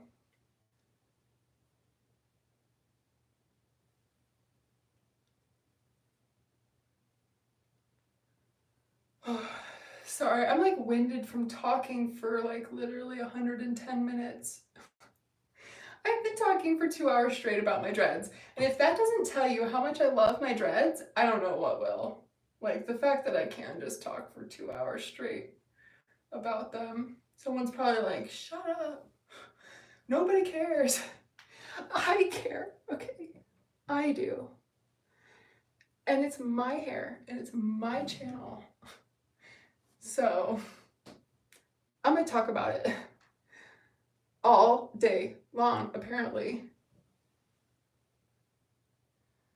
The nice thing about the dreads at this phase is since I've been wearing them for so long, oh, oh my God, I just snapped myself in the face. Oh, my lip. Oh, we're okay. But I've been wearing them for so long that it doesn't affect my scalp at all anymore when I put them back in, because before it would be just kind of like my scalp would be tired, not like in pain, but just like tired because it's just so heavy, you know? What is this? Oh, damn it, I thought I was done. There's another one. Okay, my lip, oh my gosh, look at that.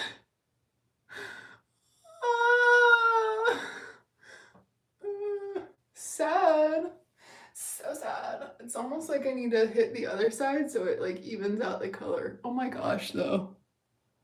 For real, that hurt. This is the reality.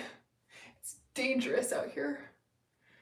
Yeah, I don't even know what I was talking about now.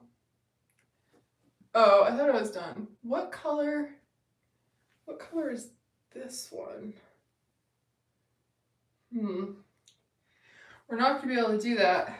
We're gonna do a blonde one. Well, no.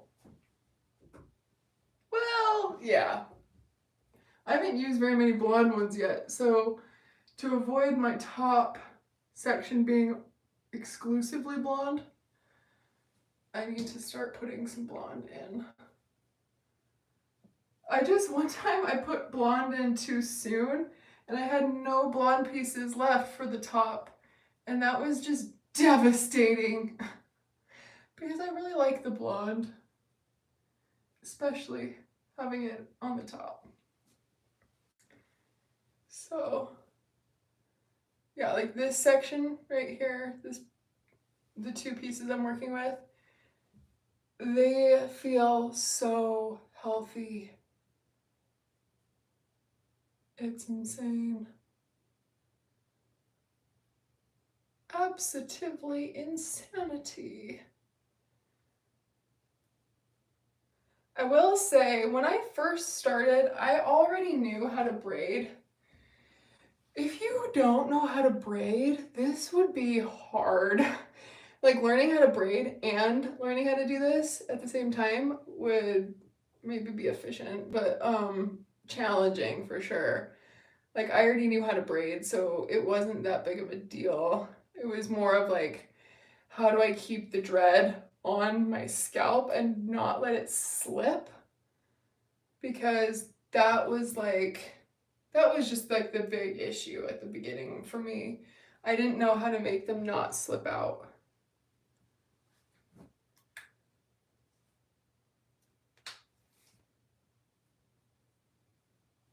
But we're getting there. We are making progress.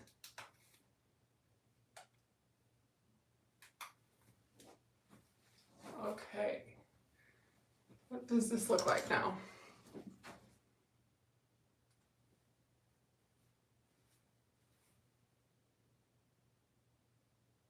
So we've been avoiding bald spots this whole time. I think it looks really good. So that's exciting.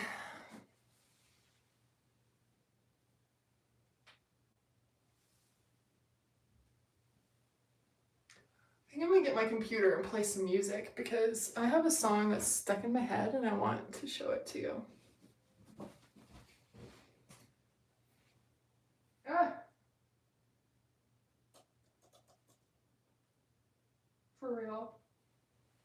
Never mind. My computer's dead. Of course. Typical. I'm actually gonna plug it in so it's charging right now. I'm so sorry.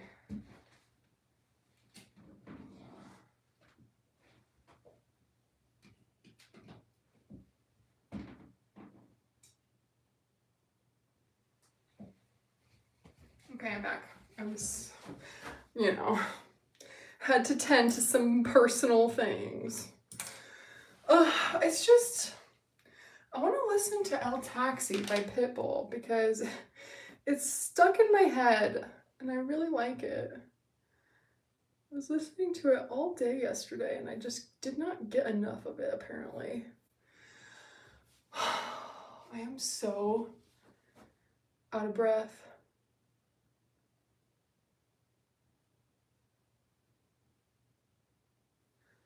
Okay. Well,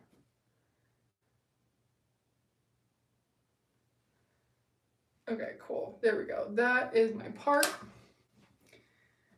And now, technically I have 8 pieces left.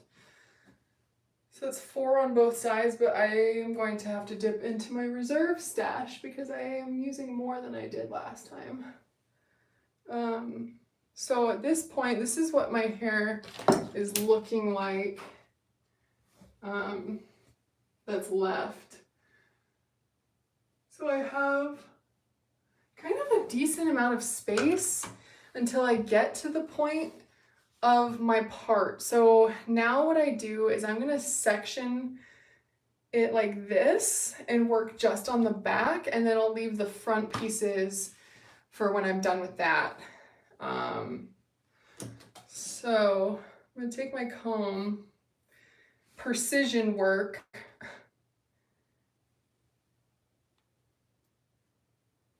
Ow.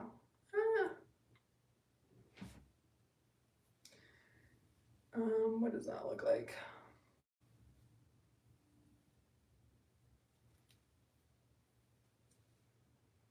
Okay, so I don't know if you can see that, but this is what I'm doing now.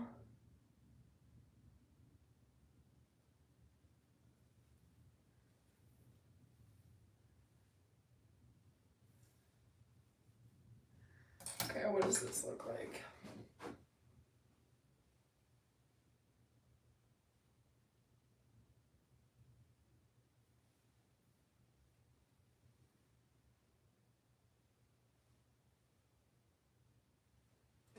Okay, so you would think it's fine, but you'd be wrong because I went back too far.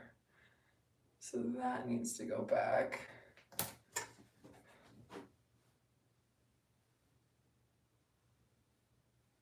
There we go. Okay, so now I'm going to take these and section them and keep them up front. I'm gonna put that one in the front like this. And I'll probably put 5 pieces up front in this thing that I'm holding on to right now. That'll probably hold 5. So I'll need 10 for that, for this top portion of my head. Ooh, this is a lot more dreads than last time. But I think I have a lot more coverage. So when I wear my hair up, I won't have any bald spots. And last time I did, because I only had 30 dreads installed last time. So it wasn't a lot compared to what I had purchased, and like all of my other installs had like 45 dreads. And so I was just trying to test the waters and see what it would be like. And it definitely does work. If you don't want to put like all of your packs in, you don't have to. You definitely don't need to. But so for me, so I don't have bald spots on the back, I would like to have 4 back here. So I'm going to have like a section, basically it's going to be like a square, but this way. So it's like there's going to be 2 and then 1 and 1. That's the goal. That's what I've done every time so far, and it has worked out. So I'm going to keep doing that. So I'm going to do right here and go down, and then the equal point that I did there, I'm going to do here, so probably right here. Like that. And let's check what these look like. Okay, they look good, except I'm going to fix this one a little bit.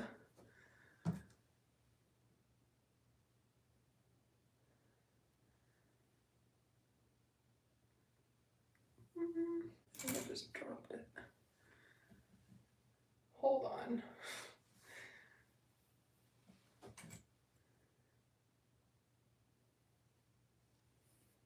Okay. That should have fixed the problem. Nice, that's good enough. Okay, so now I'm going to pin this down just onto some other dread. I'm going to do the sides next. Let me get my blood in my hands. A little dance move. Okay, so for the back, well, first off, let me plan the rest of my colors. So I think I'm going to do like 1, 2, 3, and then under that I'm going to do 1, 2, and then I've got 4. So I need 14 more dreads. I have 8 right here, so I need 4 more for my reserve stack. So that means I should only be putting in like 36 total. So I'm going to pick ones that are already finished maturing. So there's 2, 3. This is a good dainty one. It's literally never been used though. I think this one. Yeah, we'll do this one, or we could do an ombre. Okay. So for the back pieces, I like to match these to like my actual color the best I can, because they're gonna grow out the fastest for me. And they're my hardest ones to install, so I don't care that they grow out and get all frizzy, because I'm not trying to stress about it. So I'm not gonna put a blonde one there because it's just gonna be too much when it grows out. So I'm gonna do brown and brown in the very center, but I'll do the ombre browns. So these will be my back pieces, and then I'll do blondes. No, I'm gonna do all ombre on the back. Cool, so those are my back pieces, and then over here I'm gonna do blonde, blonde, blonde, blonde, and then in the middle of those I'll do brown and brown, and then the underneath ones, wait, so 3, okay, so I need one more for my reserve stack. That makes me think that my math was just wrong, which is embarrassing, because I can't edit that out and lie to you guys, which I would never do. Okay, cool, so nice. So I've got my 3 that are gonna go on the sides, and then I've got my doubles that are gonna go under that. And then I've got my 4 that are gonna go in the back. So we are making progress. Really, we're almost done. Like the top goes so much faster because it's like right there for you. It's like you don't have to like deal with like the back of your head. Once these ones are done, these ones are so fast. It's just a matter of getting there. So I'm going to pin my flyaways from that, and then my flyaways from this. Cool, so now I'm just working on this section, and it's a pretty big one, which is good because I want it to be. So that's that.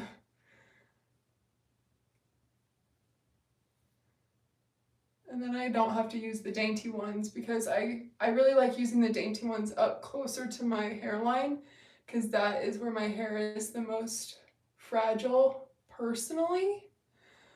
I don't know about you. I don't know your life.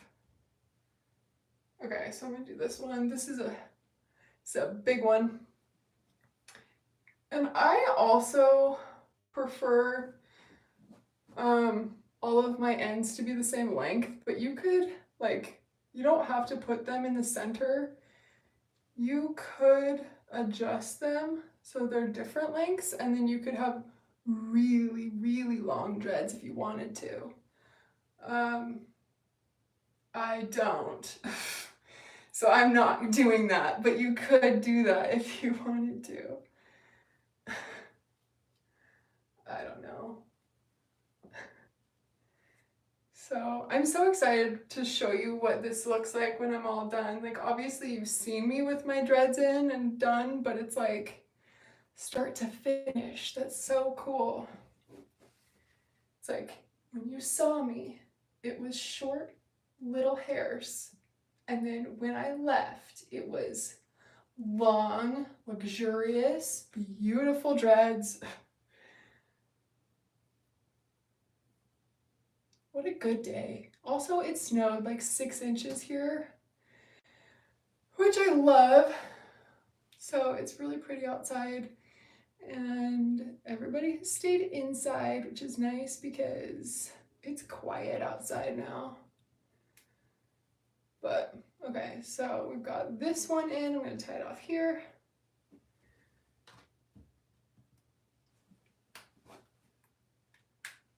Oh, remember when I snapped myself in the face? That hurt. Funny. You can still kind of see it. I almost just did that again. So, reminiscing. Okay. Whew. Nice.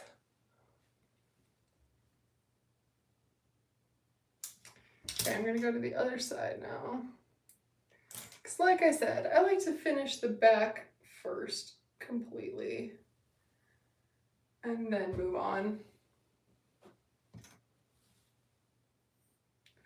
So I'm gonna put those down. If I could suggest like tools, don't get ones like this with like the bumps and the grips and stuff. Like you can if you want to, but I really like how this metal one just like slides in and out.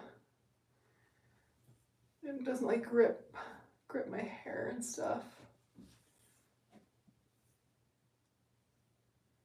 Okay, so we're gonna cut this in half. Nice. And I'm gonna go with this one.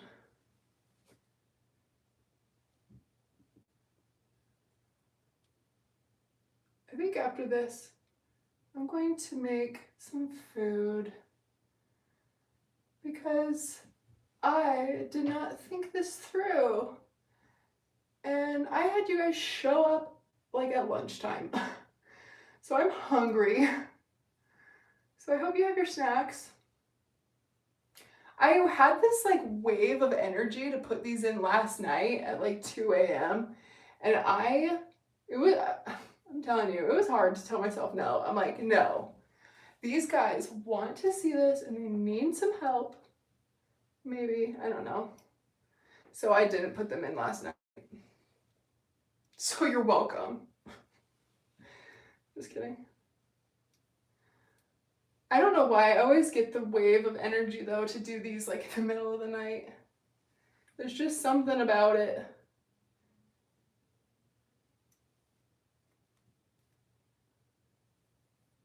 Okay, I'm like getting so motivated to finish.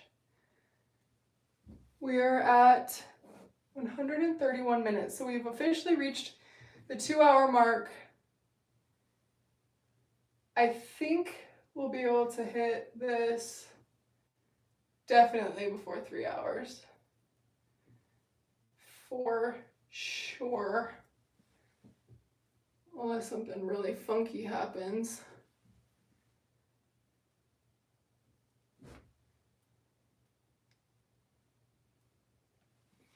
It's like, it's really nice that my hair is long, but also like the shorter hair was a lot less braiding. So if you're wanting dreads just to have dreads and you're not trying to grow your hair out, maybe cut your hair because then it would save you some time. Okay, these things are coated in something. There's like, as I put it in my mouth, there's definitely something on these elastics that are making them like really slippery. So I hope they don't make all my dreads slip out. I'll give you guys an update in a couple days on how these elastics are doing. Okay, so now we're almost there.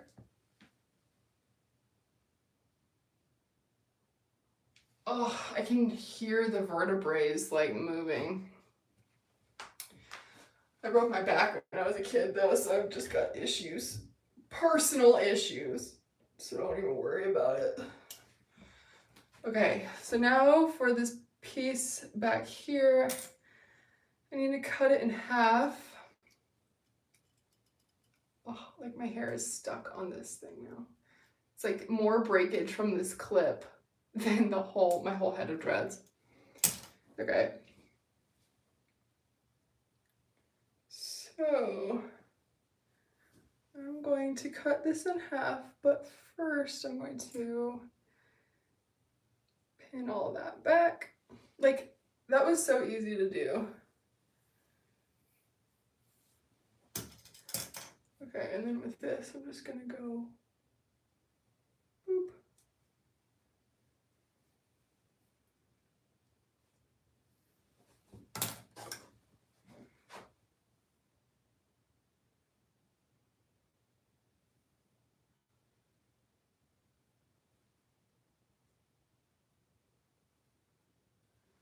Okay, good enough. I'm gonna do the bottom one first, I think. I lost all my little teeny tiny, oh, here they are, my little clippies. Oh, okay, so for this one, I'm gonna do this guy. And this is why this one is so hard. This is the first time that I have to do it like behind my head. So I'm sorry, but I might fall silent because I am focused.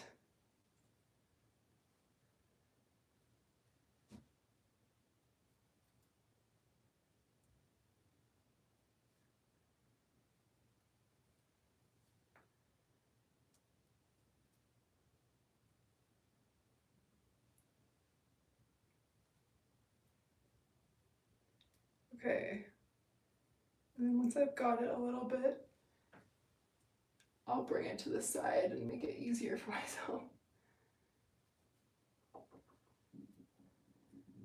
Like that.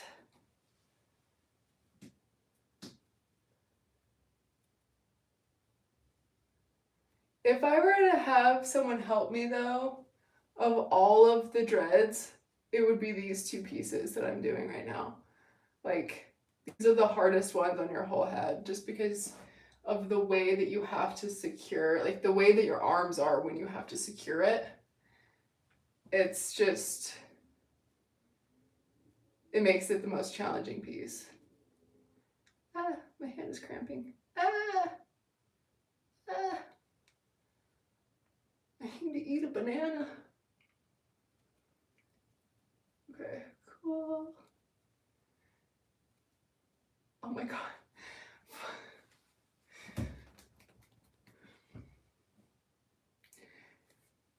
Dreads do not come with cramping hands. This is just a personal issue, so don't even worry about it.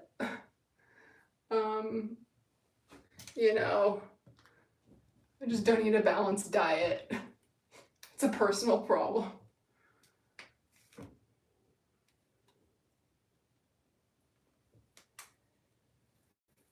Okay, cool.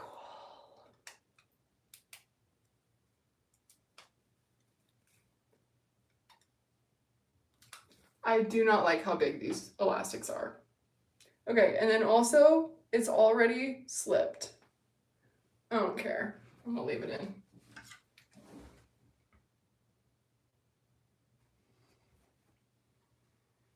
This is what we're looking like so far.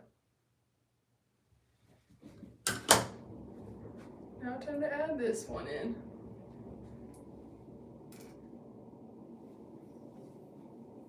Or crown joy.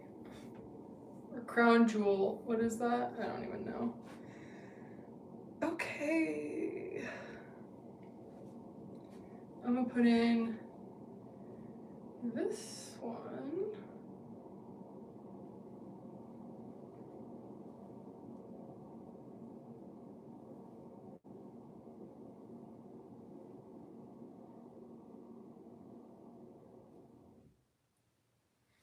Gotta even them out.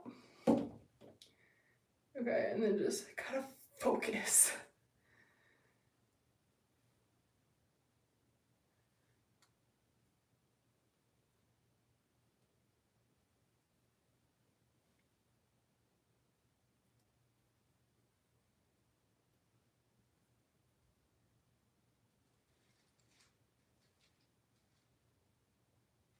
Focusing.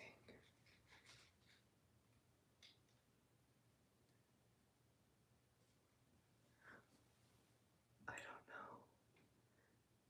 Oh, my brain. My brain stopped working. Balls. Keep working. Okay. Oh, it's broken again.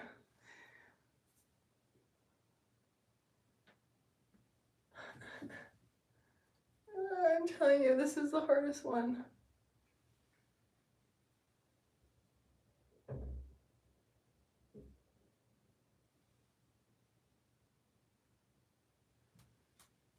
Okay.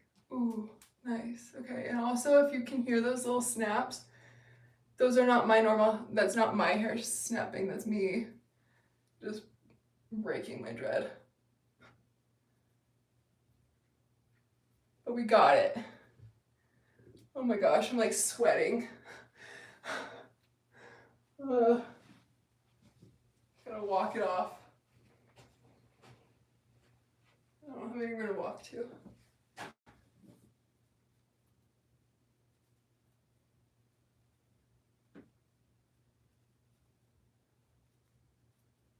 This is how fast I normally go. I don't know why I haven't been doing this whole time.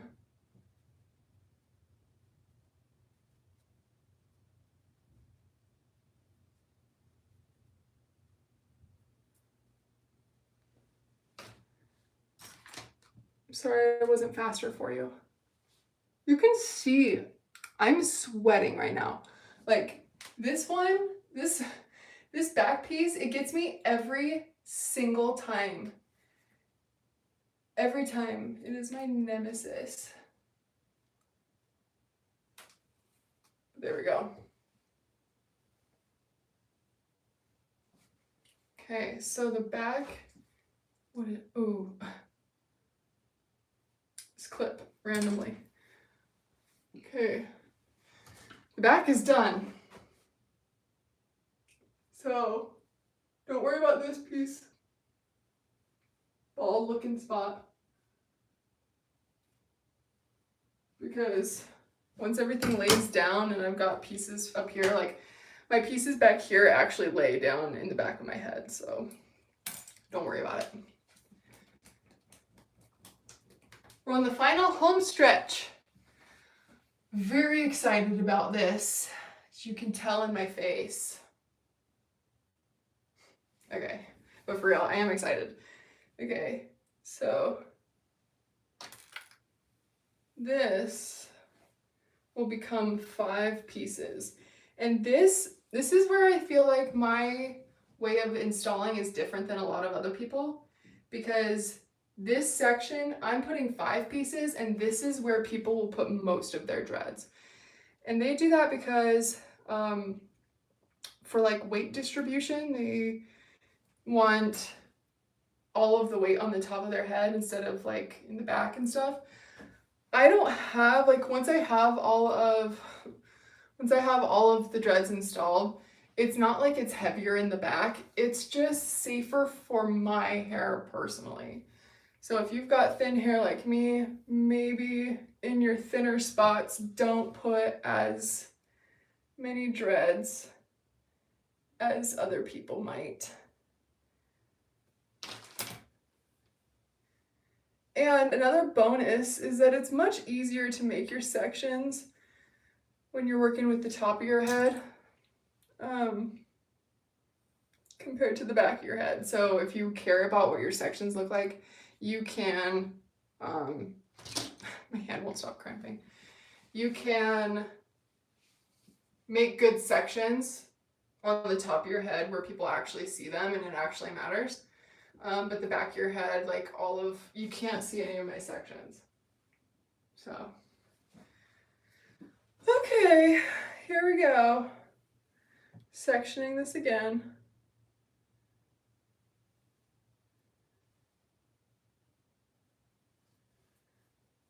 Nice, that's better.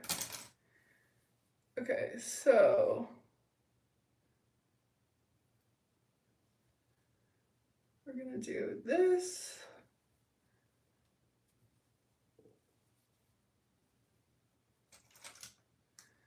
I'm going to pin it back. Nice. And then this, oh my gosh, hold on you guys. I'm having some trouble. Okay. Typically right now, if you weren't here, I would just go lay down for like an hour and just chill and then come back to this madness. But, oh well. Gotta pin that back, kind of. And then I'm gonna just divide this in half. But I don't know if you can see this. My hair back here is thicker than this hair, so I'm not gonna divide it directly in half. I'm gonna divide it in half to where the sections can actually like hold their own.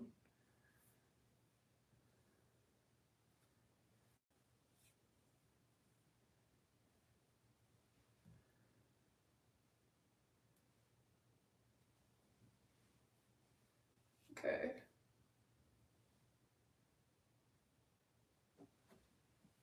Now, I'm gonna do this ombre one.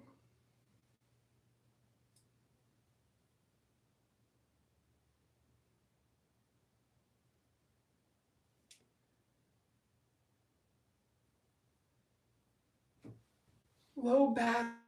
Oh no, you guys, my phone might die before I'm finished. No, it won't. I'll plug it in. Duh. I have a charger. I can use it. How cool is this though, by the way? Just technology in general, the fact that like you can see me live wherever you are right now in the world. And I'm just over here putting my dreads in. So I'm so excited to be done though. This is still a very fast install for me. If you were to take all of my installs and average them out, this is on the faster side. So even though we are almost 2.5 hours in, oh my gosh, I'm sorry that's taking so long. Still fairly quick. I wish I could like pause, finish, and then come back and just show you, because I feel like at this point you get it. Like you understand what I'm doing. I've done like 30 of these. Like, I don't even know what other questions to answer. I feel like I've said everything that I can say about them. Now it's just me doing this. I just don't know about these elastics. Break out my old ones. Okay, I'm not going to. I'm going to just finish. Okay, moving on. This is a really thin section, so I'm gonna do this really thin one. See, having dainty pieces are so helpful when it comes to protecting your hair and like being mindful of the weight that you're putting on your hair. Like the dainty pieces are probably why I don't have a bunch of damage, because in these sections that have like a ridiculous amount of damage from the past, like from me just being a dumbass, they come in handy for sure. So it's really nice. It's really nice to put all the dainty ones on the top too, because then it, like if you have a sensitive scalp and you get like tension bumps, but you put dainty ones in instead, then it's just not as much weight on that part of your scalp. So it might be better for your hair if that's your issue.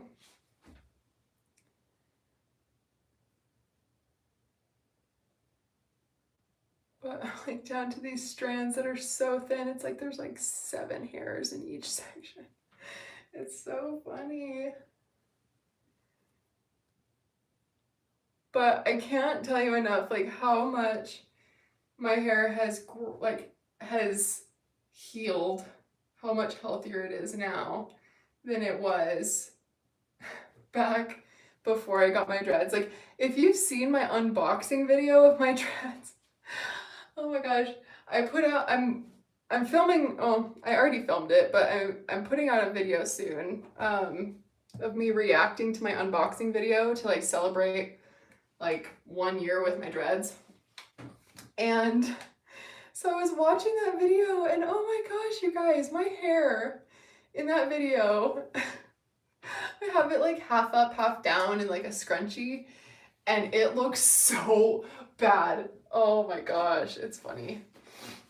Okay, so, yay, sobriety. Yeah, for real. You guys, I am almost 5 years sober. I got these dreads to celebrate my 4-year sobriety. Like, I had always wanted dreads. Like, I thought they were the coolest thing ever. And when I was reaching 4 years, I'm like, you know what? That's a long time and that's a huge accomplishment. And I needed to like do something big.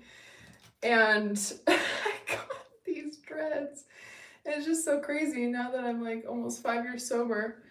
I have like 12 days. I have to make it 12 more days and I hit 5 years, so that's cool. I'll make it, don't worry. But to celebrate this year, we're gonna go, Denton and I are gonna go to Costa Rica. So I'm gonna actually, that's why I'm putting in my dreads right now. It's because we're gonna go to Costa Rica and hopefully Nicaragua, because why not? Literally, like, we leave the day after tomorrow, and thank you so much. Yeah, we leave the day after tomorrow, and I want to take like really cool, like jungly pictures with my dreads. I think that would be so cool. So that's the plan. That's why I'm putting them in today. I was kind of like iffy on whether or not I should travel with them. I have not left the country while wearing these dreads, so I don't know how that's gonna go. I'll probably definitely document the whole process so that way you guys could see what it's like traveling outside of the country with your dreads. I'm curious to see if I'll get hate. Honestly, that's kind of like my biggest like reason why I was thinking not to wear them. And then I was like, you know what? If I'm afraid to wear these because of the hate that I'm going to get, that's not a way I want to live my life. You know, like I know that some places are really like, some places are not safe in general to be a woman or to be gay or to be whatever. And so it's like, I understand that there might be places in the world that just straight up are not safe to wear my dreads as a white girl. And I acknowledge that, and I want to respect that and my safety, but I don't think I'm gonna have any problems going down to South America. Like, honestly, I could be wrong, but I think I'll be fine. And so, we'll see. We'll see if someone attacks me. Probably not though, because realistically, the only hate that I ever get is on the internet, and those are just people who are too afraid to say it to my face, because I'll get them. Just kidding. I won't, but yeah, they're just cowards, so they won't say it to my face. Which is cool, because everybody who does say things to my face about my dreads, it's always a compliment. Like, people in real life actually like them. And when I was traveling, I lived in Lithuania, and thank you. That's what I think too. Like, it really just, it does reflect who you are. Like, I'm just putting out these positive vibes over here, doing my best. But when I was living in Lithuania, I was traveling around Europe, and there was this girl from Germany that I met who, she had dreads. And she said that the reason she had dreads was because it was easier when she was traveling. And so that's kind of been in the back of my mind this whole time of like, what does that mean? And if you think about when you're packing, I have to pack elastics, just a couple elastics, just in case some of them break on my trip with dreadlocks. That's all I have to pack. With my normal hair, I have to pack, if I'm going with my natural hair, which is curly, so I don't have to pack a blow dryer and a straightener, I would still have to pack like my curl serum, my shampoo, and my conditioner. And because I can't go 9 days without washing my natural hair like I can with my dreads, like there's so much more. I would have to pack a brush. I would have to pack just like, so many things. So I'm looking at it from that perspective. And then if I look at it like I need to be,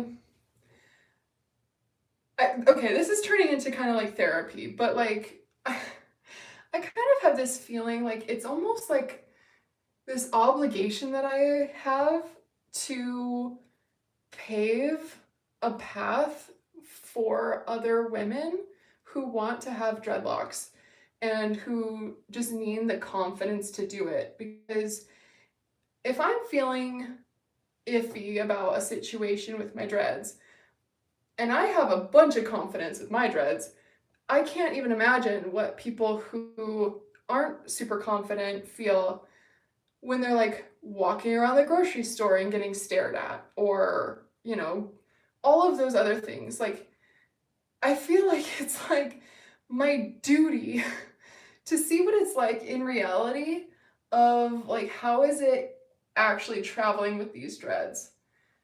You know, I don't know. So I think for ease for myself, because I'm packing out of a backpack, I don't want to bring a suitcase. So I don't want to bring a bunch of stuff. And I'd rather bring like my camera and my tripod than a blow dryer and a straightener. Because my natural hair curls are really sad, because they've been straightened for so long that if I want to wear my hair curly, I do have to like have curl serum and I have to diffuse it, and like it's a whole process still. It takes a lot to get good curls. And I just don't want to have to deal with that while I'm traveling.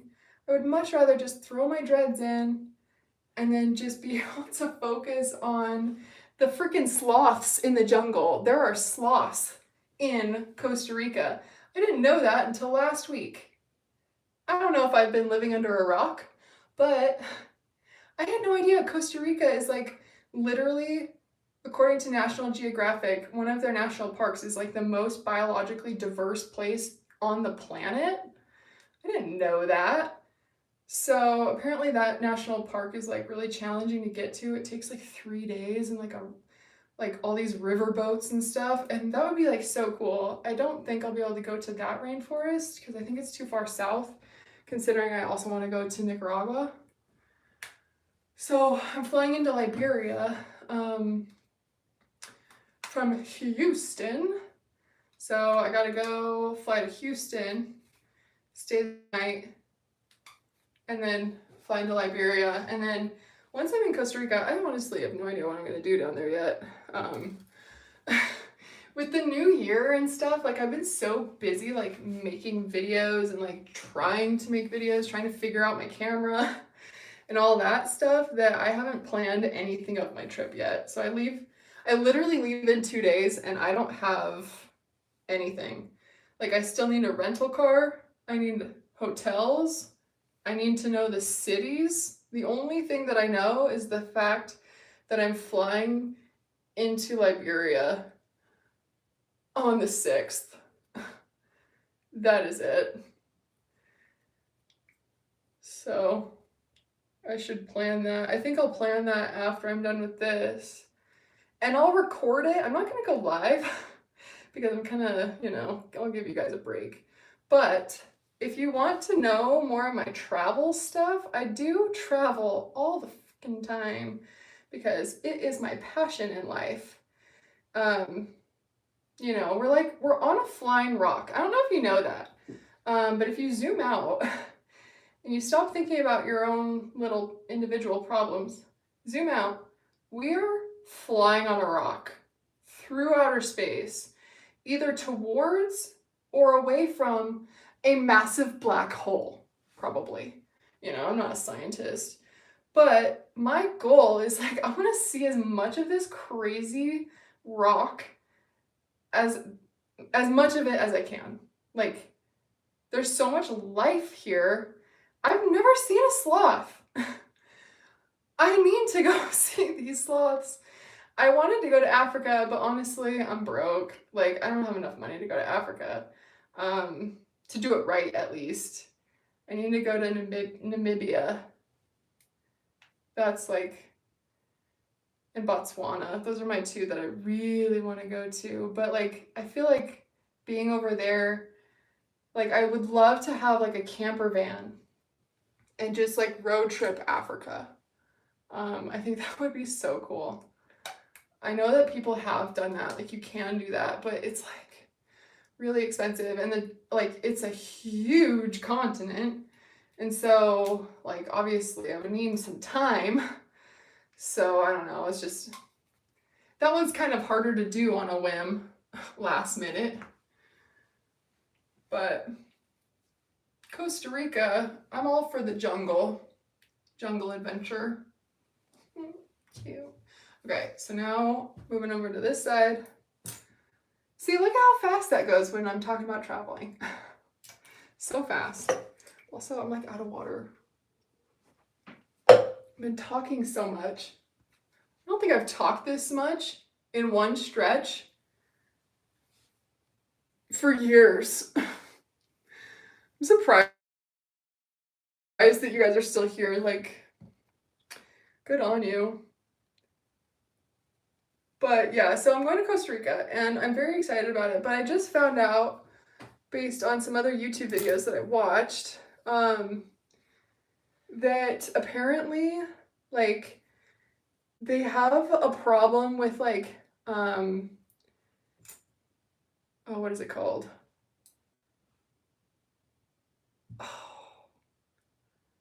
Like false advertising, that's what it's called. Oh my gosh. I don't know why I couldn't think of that. They have a problem with false advertising the price of their rental cars, because they just give you the overall like the price, and then when you get there it's like there's a crazy ton of taxes and fees that are like mandatory from the Costa Rica government, but like the rental car companies don't want to advertise it until you actually like get there, and it's like, oh well, do you still want your car or not? You know, and that happened to me in Denton when we went to Scotland. That happened to us too, and it's like we did just change our entire trip because we couldn't afford the rental car anymore. They wanted us to put like a $2,000 deposit down in Scotland, and I'm just thinking like $2,000 for a deposit for a rental car? Like, I am not getting that back. That is me just buying the rental car at that point. Like, what the hell? So we just like completely 180'd our whole trip. Like, we were gonna go to like the Isle of Man and like go up like into the Highlands of Scotland and go see the fuzzy cows. It's so cute. But instead we just ended up like staying in Edinburgh, and we did like day trips through our hostel. But that would have been nice to have the rental car. So it's nice to find out that the rental cars are going to be more expensive than what the booking says, because now at least I know. Because I think it's still worth it to get the rental car and then to like stay in cheaper places. Because the way that I like to travel, it's more about what I'm doing, not where I'm staying. So like, I'm fine with like staying in a hole in the wall, because I'm only needing it for the bed, you know, like I just need to sleep, and then I want to get up and go see some things. But I don't know, sometime it would be nice probably to do like an all-inclusive resort and like be pampered. I have never had that, and that would be cool probably, but I don't know, because then at the same time it's like, am I gonna just be thinking about the money the whole time of like, I could have spent this money going out and doing really cool things versus just staying at this nice resort doing nothing. I don't know, because I feel like the nice resorts in Costa Rica, you're like in the jungle or you're right on the beach, or it's like you have just isolation, and it would be nice. It would be nice. But I don't know. I'll sleep in the car. I don't even care. Like, I just want to go see a sloth, you know? I guess they have a lot of alligators. I want to say alligators. It might be crocodiles. I don't know. One of those lizardy dinosaurs. Okay, we have 4 more. You guys.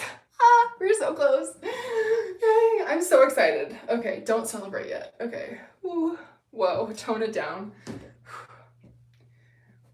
Almost got away from me there. Okay. So here we have another super thin one. super, super thin. So to protect these hairs, we are going to use this dainty dread.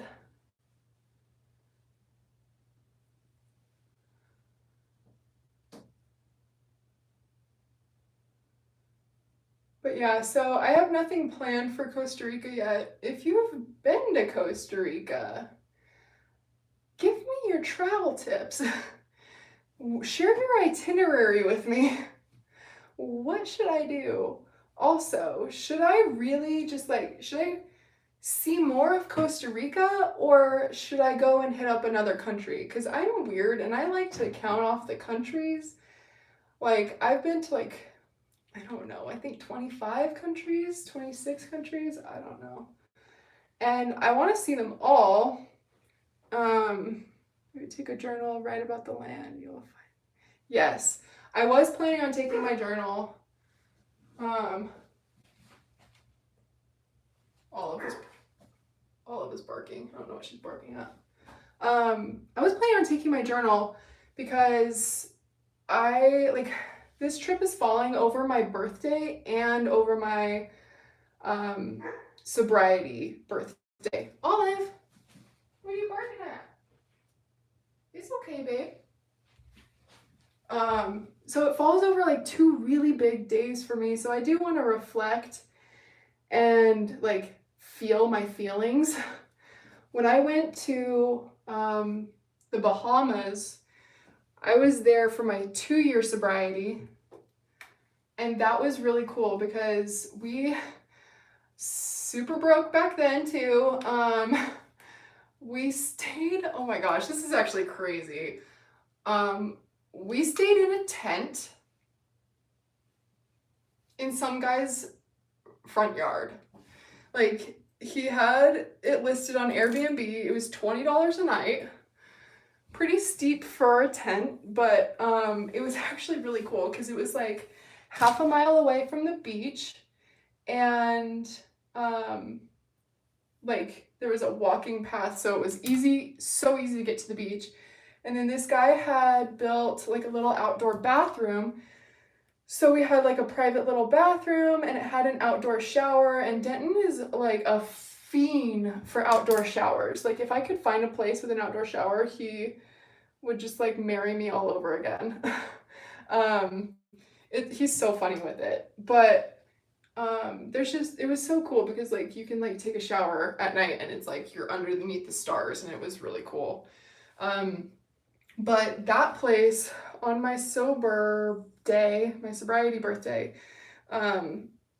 at midnight, I was just out at the beach on the sand, just journaling and listening to the ocean, just watching the waves come in. And it was just it was a really, really good day.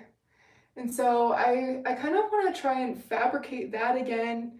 Obviously a different experience, but that feeling is something that I would love to have again. So if I could be in a jungle in Costa Rica and be able to journal and feel all my feelings, that would be ideal. Also in the Bahamas, the best orange I have ever had in my entire life was in the Bahamas. I can't even describe it, but I'm gonna try to. It was so juicy, and it was a deep, deep orange, this.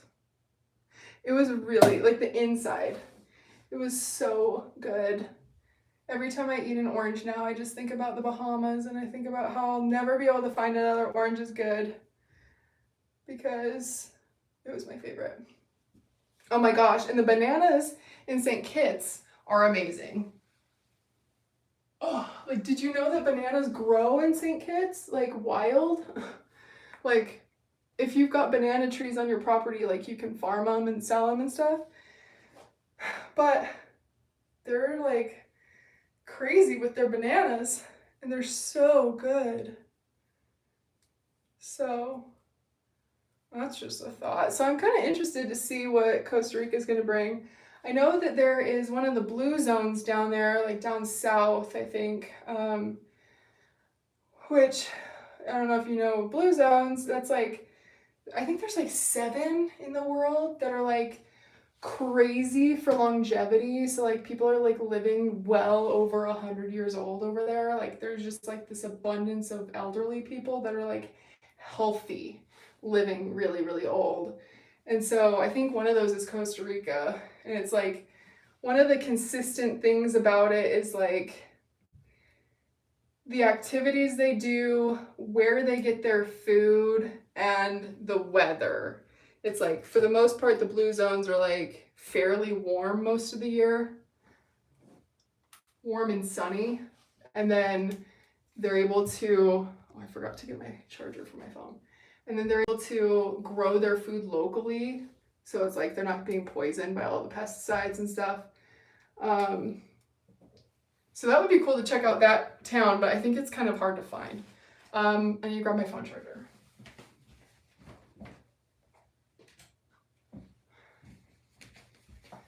Okay, also, my shoulders are like burning. Oh, like for real, this is why, like if you want toned shoulders and you hate the gym, get dreads. I am not even kidding. I'm kind of kidding. It's a joke, but also it's true. It's a true joke.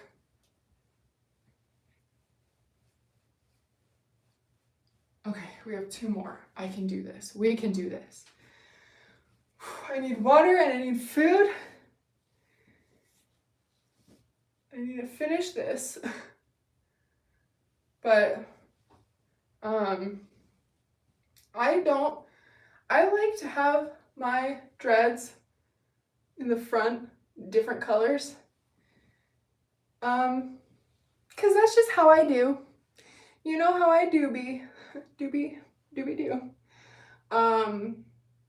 So this is just what I'm doing, but you do whatever you want. I'm gonna try and speed braid. But whenever I try and speed braid, it doesn't work out. Okay, cool.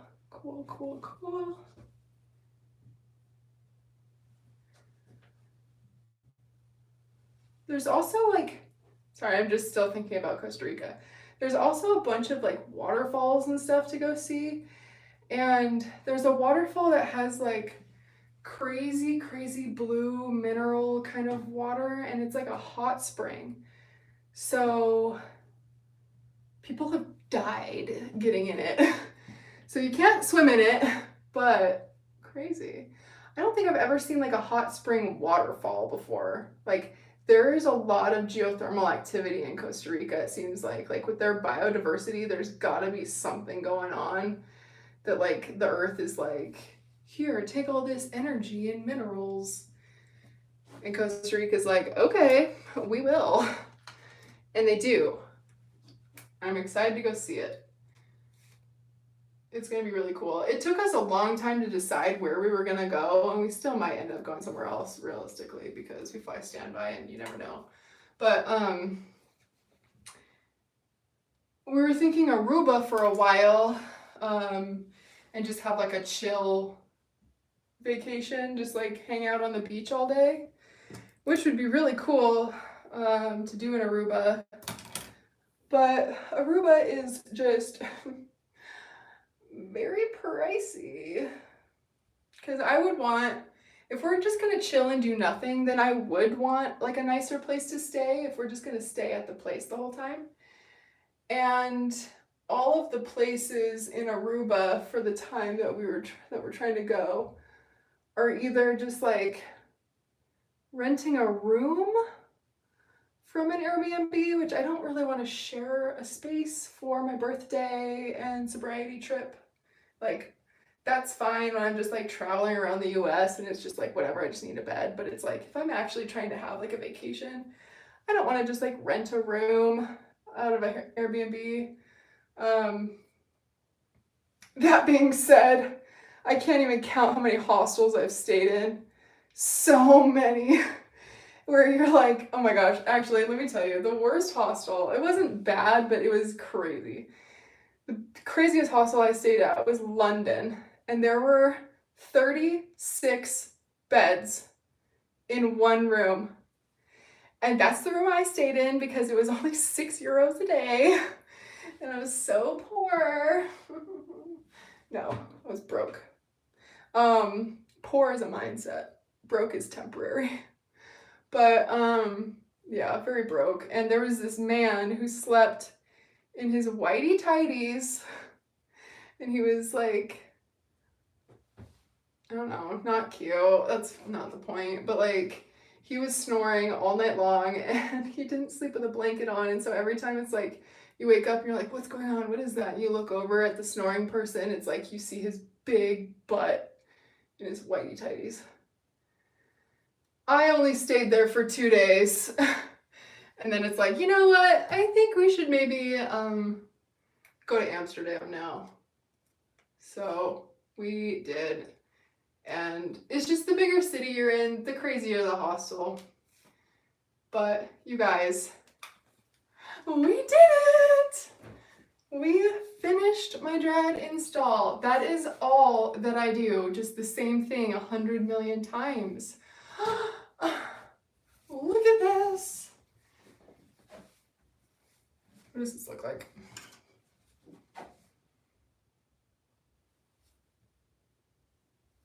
Like, no bald spots. It's not too heavy.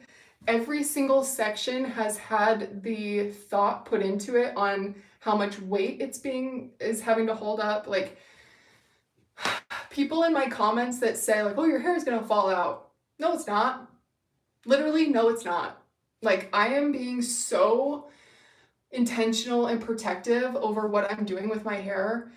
It's not falling out. It is growing so fast. It is so healthy. It's so cute. I love it. So then, just to finish up my process, you guys, I can't stop looking at myself right now. I love it. Okay. Anywho, what I do at this point is I will put more oil in. So I did that one pump before, and I put at least one pump in every single day, whether I have the dreads in or not. But with the dreads, I do more because the dreads soak it up. But I'll do another pump. So my actual hair was fully saturated evenly. And now it's not going to be as even when I put it in because some of the hair is like behind the dread. Some dreads are on top of each other. Do your best. But what I'll do, I've got my oil on my hands. You can kind of see where all of my ends are, all of these elastics, you can see where they're all at. So I'm gonna start there, and I'm just gonna help out my ends a little bit.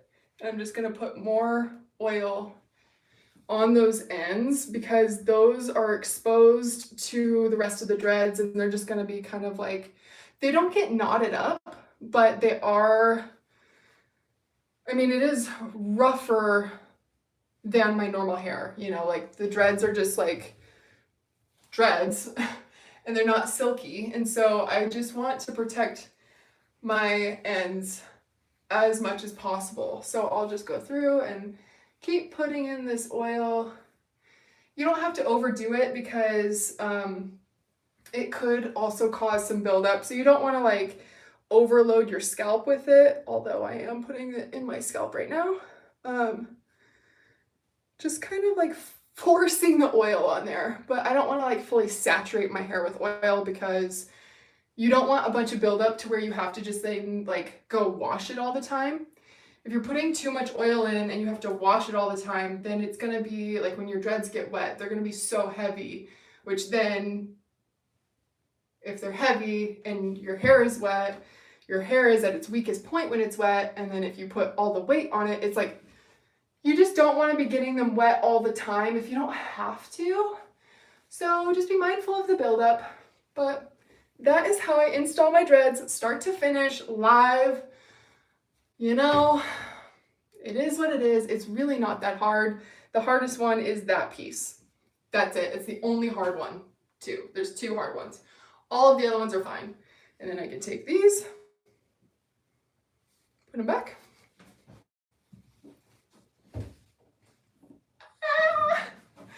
Okay, now I feel weird that I'm wearing like a dread shirt and dreads, so I'm gonna change probably. No, I'm not. I don't care that much.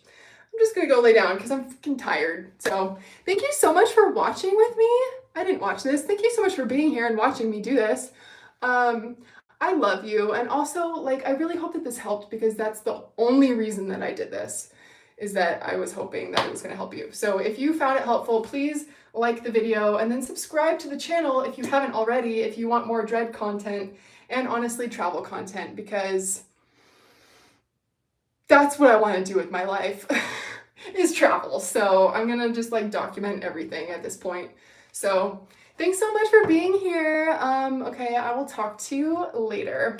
Bye.